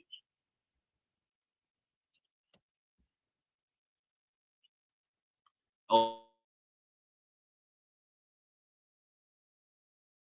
on. I'm the whipping boy for others' mistakes. Hold on. Michael said, I had to say it again because we had froze up for a minute. Michael says, don't become the whipping boy for others' mistakes. Well, it's yes, you don't want to become a whipping boy for others' mistakes, but also to the same magnitude is that you do not want to become your own whipping boy for your own self devaluation, because this is not some of this is socially imposed upon you, right? You are pressured by your boss, you're pressured by your parents, you're pressured by your friends to behave a certain way. And your personal pressure that you put on yourself to be accepted by the network that you put yourself into, you force yourself to behave the way other people tell you to behave so that you can be accepted by those people. However, a lot of the times, because that's common behavior that we have as kids to fit in with the crowd at school, in middle school and in high school, to be included with the cool kids, to be in the in crowd, we become what we identify as people pleasers. At the same time, we also are conflict avoidant with our parents. We don't want to piss off our mom and dad, so we find ourselves in positions where we do or told, even if we don't agree with it, just so that we can avoid conflict. We might find ourselves taking blame for something. We weren't home and some bullshit hit the fan, but we're responsible because it happened in the general vicinity of our stuff, right? Something came up missing, but I'll look for it, right? And we find that we do this to alleviate conflict in our dwellings, right? So it's not just, I do agree with you, don't become a whipping boy for other people's mistakes, but do not put yourself in a position where you are whipping yourself for shit that you didn't do wrong. It has nothing to do with other people's mistakes. It is your own self-devaluation. It is your own self-degradation that compromises your ability to maintain a high level of self-esteem. Stephen says, every time I say, let me ask you something, I'm mad and readily to tear into someone. Oh, you ready to tear into someone, something I'm working on changing. So every time I say, let me ask you something, that's usually an anger response. And the question you're about to ask them, you already know the answer to. I believe that's where you're going with this. And you're asking a logical question based on an emotional fuck up that somebody else did. And you're, hey, let me ask you a question. You know put that pallet, right? Why did you put that pallet over there? You know that you're supposed to put a wet floor sign by that puddle of water on the floor. So why the fuck did you spill water there and leave it without cleaning it up or putting a wet floor sign there, where you recognize what we would consider stupidity occurring, and you are socially disciplining someone else for fucking up the rotation. Let me ask you a question, or he said, yeah, let me ask you something. You can still use that phrase, but what you can do is remove the tearing up anger that is accompanied by that phrase simply by taking a few deep breaths with what's going on. Don't do the huffing and puffing and blow your house down behavior like the big bad wolf. Don't and scream. Don't count back to 10 so that they can see that you're doing anger, because a lot of times when people project anger management steps, it is done externally to show other people that you're deliberately pissed off and working on your anger. That's not what you want to do. You want to perform this in a more discreet scenario where how you doing, Spartan? You want to do it in a more discreet fashion where you recognize that some bullshit happened. You recognize that you're about to make that angry face. You recognize that you're about to get a migraine, that you're starting to get that wrinkle right there in the middle of your the bridge of your nose. You recognize that your the vein in your neck is starting to pop out. You're recognizing that you're about ready to ball those fists up. You recognize that you got this pain in your chest. Sometimes it's in your throat, and you just don't know what else to do besides pause and take enough slow, deep breaths until that feeling fades. It doesn't matter if it's 1 second, doesn't matter if it's 5 seconds. As long as the person is still standing in front of you, you have a chance to react. But if you pause to the stupidity and they remove those from your presence before you have calmed down, you do not have to re-engage that person unless that person is in your daily operation. And in that scenario, you can think about the shit that they did and then think about a more effective way to address them so that when you come back to them with, let me ask you a question. Now you are not pointing out the obvious. Now you are pointing out solutions. Now, instead of saying, oh, you know that pallet doesn't go there, why'd you put it there? Instead, you'll come back with, since we both know that the pallets don't go in that location, is there a way that you can remember to put them where they belong so that I don't have to relocate them, because that's double work for the both of us, right? Saves us more time, gives us more abilities to hang out on our phones, vacation on the clock, right? Instead of bringing them a you fucked up statement, you're bringing them a solution to an ongoing problem. Let us do this so that we are not inconvenienced by the other person's actions, right? Just like I gave you guys multiple times yeah, like Michael said, self-flagellation, yeah, to punish oneself, yeah, you're right. Like I gave y'all that example of your partner taking the car and bringing it back with no gas in it.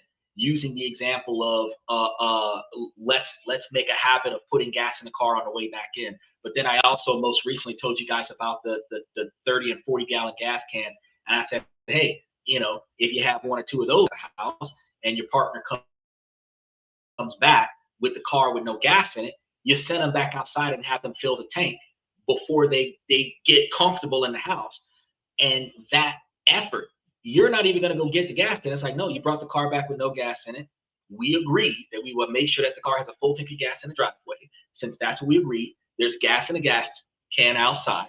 Take that 40-gallon gas can, bring it to the car, put it into the car. We're not dealing with dinner. We're not dealing with movie time. We're not Netflix and chill. We're not hanging out. We're not family sessions. Nothing happens in this house until you go back outside and make sure that there's gas in the car. By standing on your non-negotiable expectations for behavior, your partner's going to do two things. They don't want to drag that fucker from where it is to where it needs to be to pump gas in the car. They will start putting gas in the car on their way back home so that the car has a full tank of gas when it gets to the house.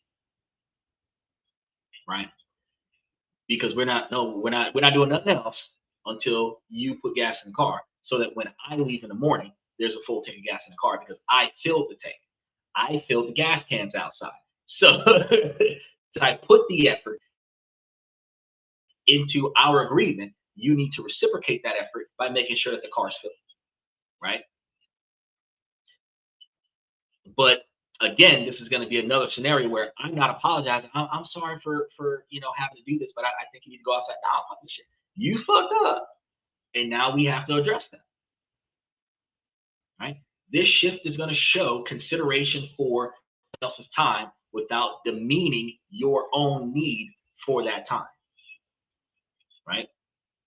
It frames the interactions as a negotiation between two equals, not as you asking for permission from a higher authority, especially in your own house. Instead of sorry, this might be a stupid question, you try, I have a question, or could you clarify something for me? Could you clarify something for me is more effective because they've said something that you don't like and you don't understand why they gave you that bullshit. So what you'll do is you will ask them, can you clarify something? And typically that's going to lead with what they said and then articulating what you thought it meant so that they can clarify what they actually meant. So if you thought that this statement meant something negative, you're going to project it as, well, you said, did that mean? Or when you said, did that mean? And when you put that out there, they, oh, no, that's not what I meant. Okay, so what did you mean by that? And then they will provide a more passive, less aggressive response some of the time. Because if you're talking to me, I'm going to be like, yeah, that's exactly what I meant. Because that's what I said. But some people are going to be a little bit more forthcoming, which you still get clarity. Oh, okay, so you weren't, you know, trying to come at me the wrong way. You were just trying to articulate a new result, right? A shift here is going to be recognized because you have a right to understand what's going on with the people that you have to interact with, whether it's a family member, whether it's a friend, whether it's a romantic partner.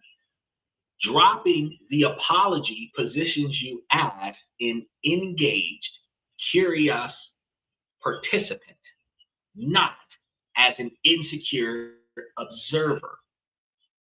Okay, and I'm going to say that again because we have froze up. Dropping the apology positions you as an engaged, curious participant, not an insecure observer. Okay, so instead of sorry for the mistake on something minor, try good catch. Thank you. I'll correct that. So somebody called you out on something that you wasn't supposed to do. Oh, I'm glad you caught that. And I've done that plenty of times on the show where people are like, oh, your mic's not working. Shit, I'm glad you caught that because I wasn't paying attention to it. Notice that? I ain't never, oh, I'm sorry y'all can't hear me. No. I didn't intend that, but you caught it. I didn't. And I'm going to correct the mistake. And I'm going to restate some of the more important things that I was saying when I thought the mic was working, didn't know that it wasn't. Right?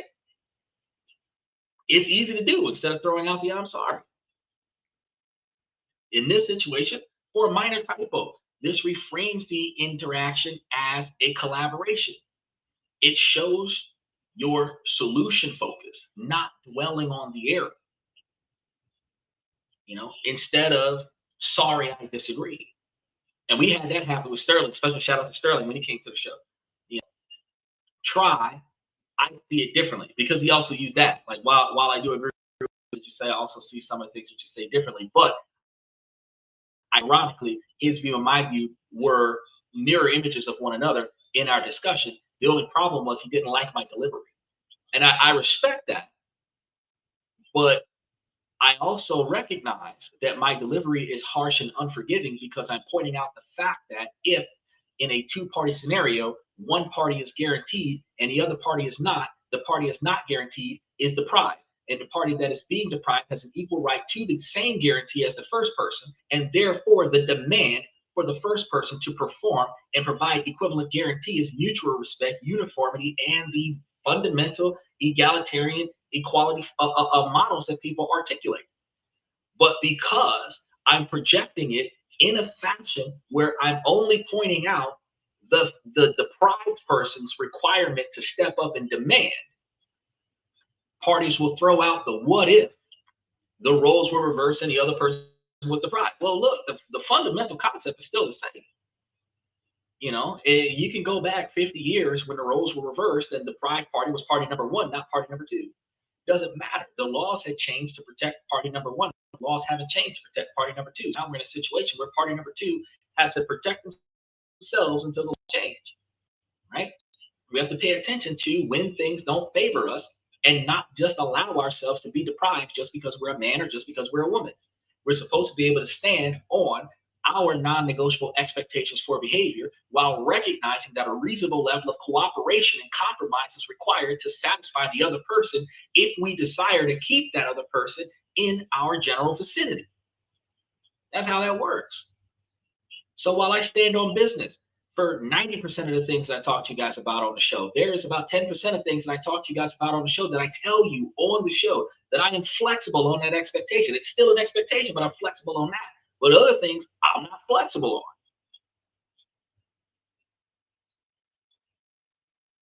on. So for example, instead of sorry, I disagree, try differently. Or I have a different perspective on that. Y'all seen that on that Sunday show. Sterling used that. Very intellectual individual. These shifts in this type of dialogue, you don't need to apologize for having your own mind. This validates their right to their opinion while firmly claiming your right to your opinion, where those opinions might conflict or not diverge very much, but not intertwine very much either. In an atmosphere with the freedom to speak, you have the ability to have a difference of opinion and not be negatively judged for your difference of opinion. We can agree to disagree. You can put down all the reasons why you think the way you think, and I can put down all the reasons why I think the way I think, and we understand each other's train of thought, but still not agree with it. We do not have to resolve the communication with a firm agreement to be one side or the other. We can clearly understand that your position is your position for a reason, and my position is my position for a reason. I don't agree with your opinion, but I respect it. You don't agree with my opinion, but you respect it, right? Your opinion can come from your background, your upbringing. My opinion can come from my background, my upbringing, and a lot of facts that supports it, right? Your opinion is emotionally driven. My opinion is backed by data. So I'm not trying to overstate like my opinion has more weight than yours. My opinion is less flexible because my opinion is based on facts. So unless you provide me with facts that contradict the facts that I have, then you're in a position where you're only talking about how you feel. And your feelings are very valid and very important, but your feelings do not defer the facts. The facts don't change from being facts just because you feel ill about the facts. You don't have to like the facts. And I can respect the fact that you don't like the facts. But at the end of the day, the facts are still the facts. And if those are the facts, what is our ability to resolve the situation based on fact, not based on feeling? So when we start talking about based on feeling, I have to cow tip to make you feel better. But when we start talking about based on fact, what is our logical resolution? Are going to get hurt because based on fact, the logical way to go is to do something that would benefit whoever's in the position that is being deprived. And it will not benefit whoever's providing the deprivation. But if roles reverse, equality would kick in there. Uniformity would kick in there. So if roles were reversed and I was the one being the depriver and you were the one being the deprived, I would experience the same consequences that I would experience if I was the deprived and you were the depriver. Because reasonable balance in every situation, both parties are reasonably equally happy or equally disappointed, where we didn't get as much as we wanted out of the situation, or we gave up more than what we hoped for, but we both are reasonably on the same level of satisfaction in this discussion. That is a mutual discussion. If you're the only person happy in this situation, I'm not happy, that is a hostile takeover. And vice versa. If I'm the only one happy in a situation and you're happy, that's a hostile takeover. It's not supposed to be that way. Instead of apologizing when someone bumps into you, you can say nothing. Or what I usually do, a neutral excuse me as you move on.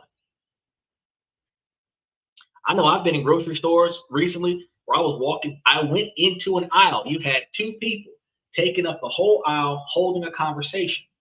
I just stood there. I didn't say anything. I just stood there. I'm not going all the way around the aisle because y'all are having a conversation. I just stood there. Let you finish your conversation. But we see that I'm not going anywhere. You will ask me, are you in my way? And I will politely respond, yes, you are. Now, they will apologize to me and move out of the way, but I'm not going to say, I'm sorry for interrupting your conversation. Can I pass? No, this was supposed to be for passing. And you're supposed to be on one side or the other, not throughout the entire aisle. So since you're blocking the aisle, until you move, I'm not going anywhere. Now, when they get out of the way, excuse me, and I'll walk through. Or I'll say nothing and I'll walk through. Right? Because I did nothing wrong in that situation. The shift here is going to be a pure reflex test, because in some cultures, a mutual sorry is a conversational softener, and that's fine. But if you find yourself doing it compulsively, even when you're clearly not at fault, it's worth examining. Staying silent in the moment can be a powerful way to break that pattern. If it's habits that feel deeply ingrained, you might need to go beyond simple word swaps. So let's explore some more unconventional techniques. Change is hard, and it's very hard to do alone. Choose one or two trusted friends and let them in on the project that you're performing right now. So say something like, hey, I've realized I've over apologized and I'm trying to change it. For the next week or two, would you be willing to gently point out to me when I say sorry unnecessarily? Right? Now, this creates accountability and provides real-time feedback. It's almost like when you go to your friends and say, hey, I'm trying to quit smoking. So whenever you see me trying to smoke, stop me. So as soon as you get ready to light, I thought you quit, right? Or as soon as they see you pull a pack out of your hand, they take the cigarette from you, break it so you can't even light it. Or when they see you at the register trying to ask for something, nah, he don't want that, he quit. Accountability. It also transforms the experience from a shameful secret into a collaborative game. Now, this is a form of radical cognitive reframing, but the apology reflex of often stemming from feeling like a burden for a short period, consciously practicing the opposite belief makes this a lot easier. Frame your actions as contributions, not as burdens or inconveniences. When you're about to apologize for asking a question, you tell yourself internally, my question will help the entire team get clarity. If you're a student on campus in a classroom, you don't understand what's going on, I can guarantee you there's probably 10 people within arm reach of you that also don't understand what's going on. But if you raise your hand to ask a question, you don't have to start the conversation with, I'm sorry for interrupting. No, I don't understand what you're talking to or what you're talking about. And I'm pretty sure a lot of people here feel the same. You know, can you clarify? That's another short way of saying when you said quantum theory, can you clarify what you meant by that? You don't even have to formulate the question as if you don't understand. You know, you can formulate the question as you want a deeper understanding.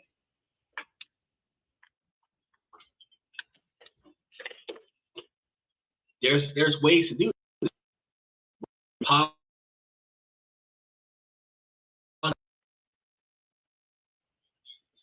I am bringing a valuable, diverse opportunity to this conversation, right? You want to recognize that your perspective that is being added to this discussion will diversify. It won't be a groupthink discussion. A groupthink discussion is where everybody in the same discussion all agree to the same train of thought without actually having to agree. We all say yes just because. That actually makes us yes men. That actually makes us people. We don't like what's going on, but we just let it happen so that the conversation can end faster. I'm okay with a little constructive criticism and some what do we call that, devil's advocate conversations. Specifically because I don't need a lot of people to come in and tell me that I'm right, because I know I'm right. And if they believe that I'm right and they agree with me, by all means, tell me that you agree with me. But if there's an alternative and you want to throw that out there, hey, equally throw the alternative out there. Most alternatives, there's a reason why I'm not talking about that alternative, and I can probably dismantle that alternative. And once I dismantle it, you can understand why I didn't talk about how we should do it that way. But there is more than one way to get things done. I don't have the only way to do it. I don't even have the best way to do it. This is the most effective way that it can get done based on the information that I have obtained, but that is based off of the information I have obtained. How this impacts your life individually requires you to implement this in a way that you feel the most comfortable, which might not be exactly the way I'm telling you to do it, right? But when you're about to apologize for needing someone's time, you want to tell yourself, I am initiating an important conversation. This isn't about arrogance. You guys got to understand it. This isn't about arrogance at all. It's about deliberately reconditioning your mind away from the I am the problem narrative and building the belief that your presence is a net positive, not a zero-sum game. This is going to be very challenging work. Sometimes, I'm sorry, isn't a shield against anxiety, but a blanket used to smother a more unacceptable emotion, which is anger, like Stephen was talking about earlier. Many people, especially those socialized to be nice, are terrified of their own anger. So when they feel a flash of frustration, their internal system immediately red flags it as a problem to contain. Not always the case. I'm sorry becomes the containment unit. Think about a time a colleague dropped the ball and you said, "Don't worry about it, I'll fix it," while your stomach was in knots. The next time you have a reflexive urge to smother things up and smooth things over, you want to pause and ask yourself a brave question. If I wasn't allowed to say sorry right now, what feeling would come out instead? Is it frustration, disappointment, anger? While we're not used to looking people in the eye and telling them that you are disappointing me, you were in the process of disappointing me. I am very disappointed. Your actions frustrate me. You are leading me to an anger position. We don't talk like that. We get pissed off and at best, because we're so deflective against our emotions, feeling some kind of way. You can't even identify the feeling. Some kind of way. Oh, what way? Depend on that shit. You're pissing me the fuck off. That is clear, right? I've actually tried in some situations, if somebody asks me a stupid question, please don't try to irritate me today. I don't have to look them in the face and tell them that what they just asked me was a stupid question. I said, look, please don't try to irritate me today. Please don't say things that you know will frustrate me. I'm articulating that dialogue is inappropriate in my presence, especially under the current circumstances. I'm not going to shout and yell and cuss at you. I'm just going to let you know, hey, don't do that. That's going to irritate me. Don't do that. That's going to make me mad as fuck. Now, it's your goal, your responsibility to think about what just happened and then reframe your dialogue or change the subject. But I set the standard that this behavior I'm not going to accept. Now, if you respect me, you're not going to perform that behavior. Now, this works both ways. Because when people articulate to me their expectations in communication, that's going to be the standard that I will adhere to some degree. For example, I sir and ma'am everybody, but some women might say, oh, well, don't call me ma'am. Call me by my first name because they don't want to feel old. I may not entertain that. Some people say, oh, well, I thought you were equality. No, I am, because I expect you to show me mutual respect until something changes. So if I instinctively use sir and ma'am out of a generalized level of mutual respect, you would prefer that I don't call y'all bitches individually, right? So ma'am will be what you get by default. Once I learn your name, then I might use it. But until I learn your name, yes ma'am and no ma'am will be what you get. Or I'll deviate from that and just give you an all right or a sure without having the pronouns added to it. Simply because I still haven't figured out what your name is and you'd prefer that I not hit you with the bitch. So deviation is going to be possible. You just have to consider how to do it in a very respectful fashion. The goal isn't to lash out with other people. The goal is to simply name how you're feeling for yourself. Acknowledging your anger is emotional honesty. It gives you information. It tells you when a non-negotiable expectation has been performed or when something needs to change. To constantly apologize for it is to silence your own internal guidance system. Now, we started this journey by reframing your apology habits, not always as politeness, but often as learned survival strategies. We've explored how it can be driven by anxiety, low self-worth, and a history of needing to make yourself small. We've tallied the heavy cost that it can exact on your confidence and your credibility. But the real work lies in the deliberate practice of unlearning. It's in the courage to pause when every fiber of your being screams to appease. It's in the awkward attempts to replace I'm sorry with thank you. It's the radical decision to believe that you are not a burden, that you are uh, uh, able to have needs that are actually valid, and that your voice deserves to be heard without a qualifier.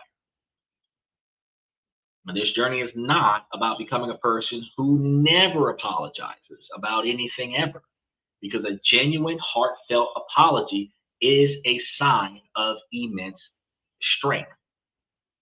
This is about restoring the power of that word by reserving it for when it truly matters.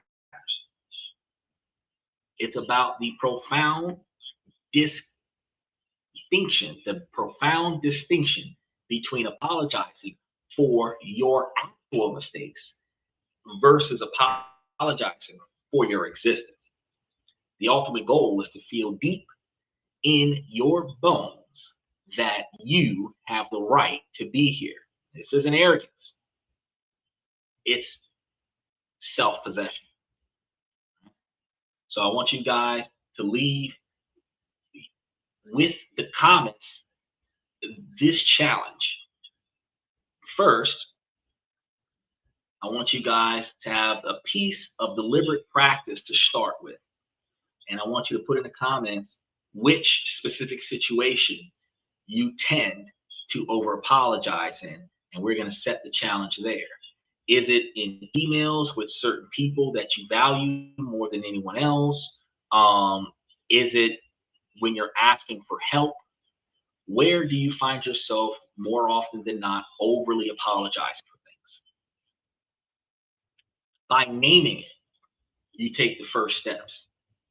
So I want us to create our sorry inventories together and support each other in this process. And if the conversation resonates with you, consider subscribing to the channel if you haven't done so already. Make sure that you guys like the show. And then also put a little bit of effort going to hit those notification buttons and taking a look at the membership. Because we're going to keep having these types of conversations to break down the patterns that hold us back and building the tools to reclaim our power. You guys have to remember that your presence is not an inconvenience. It is required for you to be there, and no apology is necessary for that. All right. We did it 2.5 hours. March, that heavy March.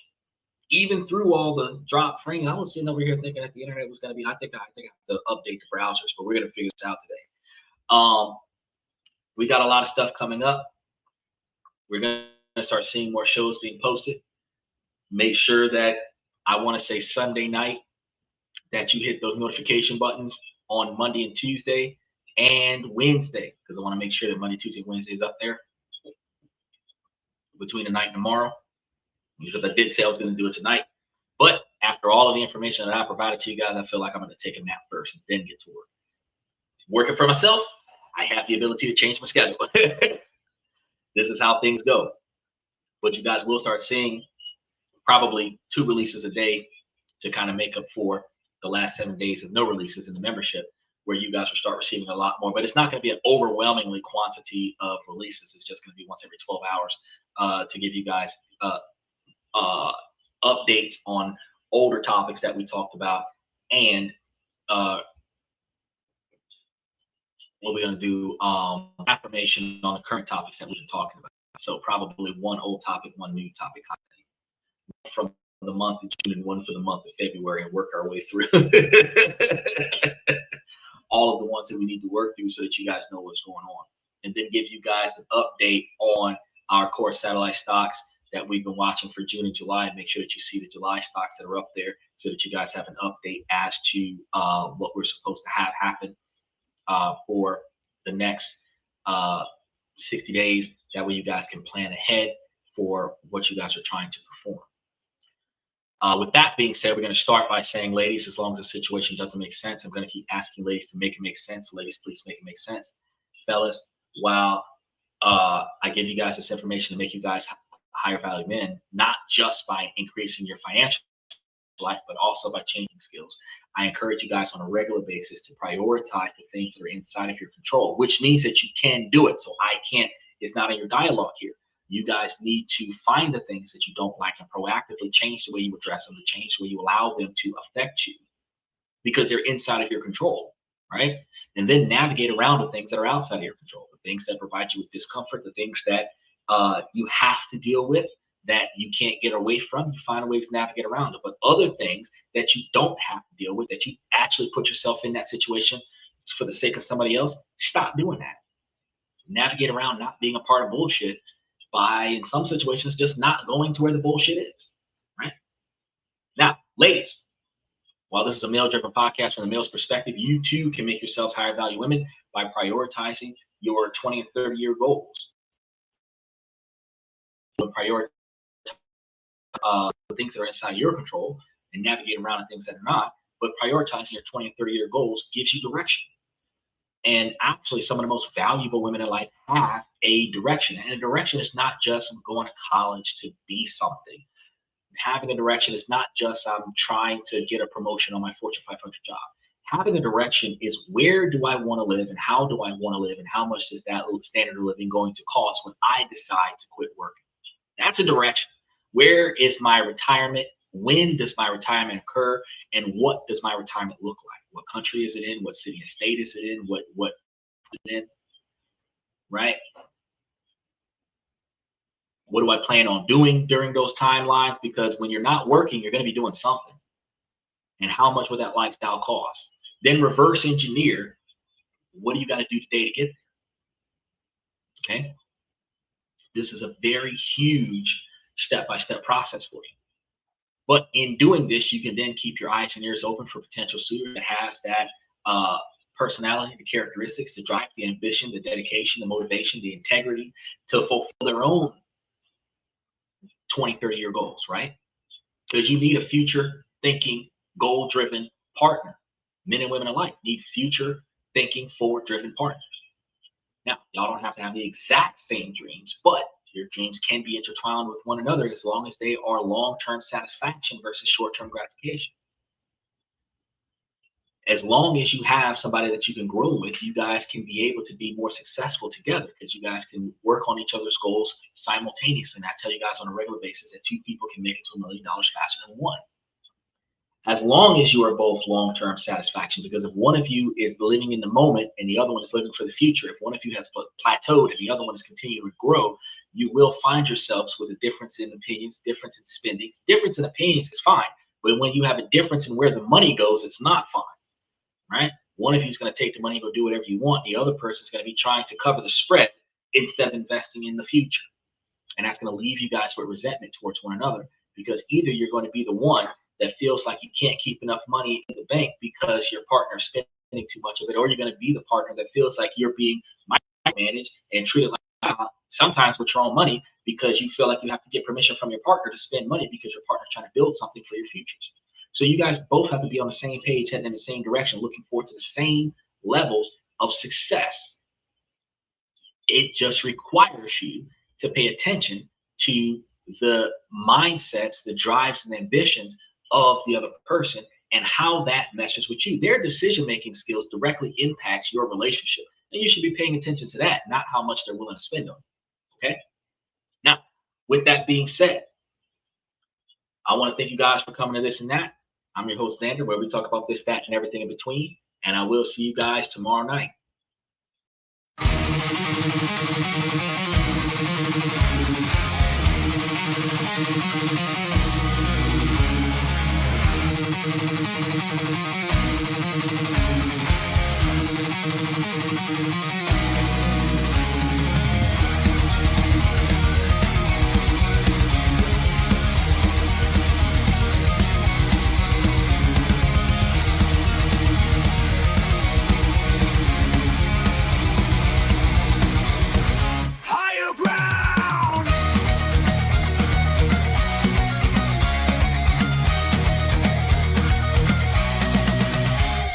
Chase validation, now I validate myself.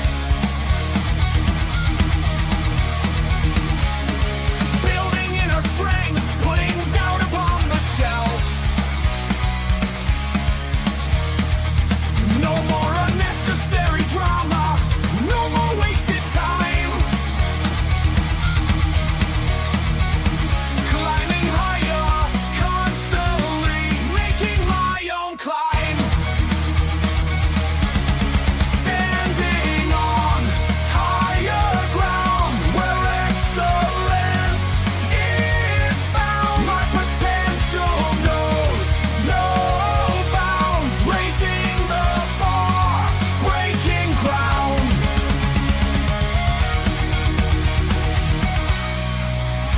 My network is my net worth. Choose your company wise. Surround yourself with eagles, not with sheep in disguise. Every interaction is a reflection of my brand. Quality over quantity, that's my personal command.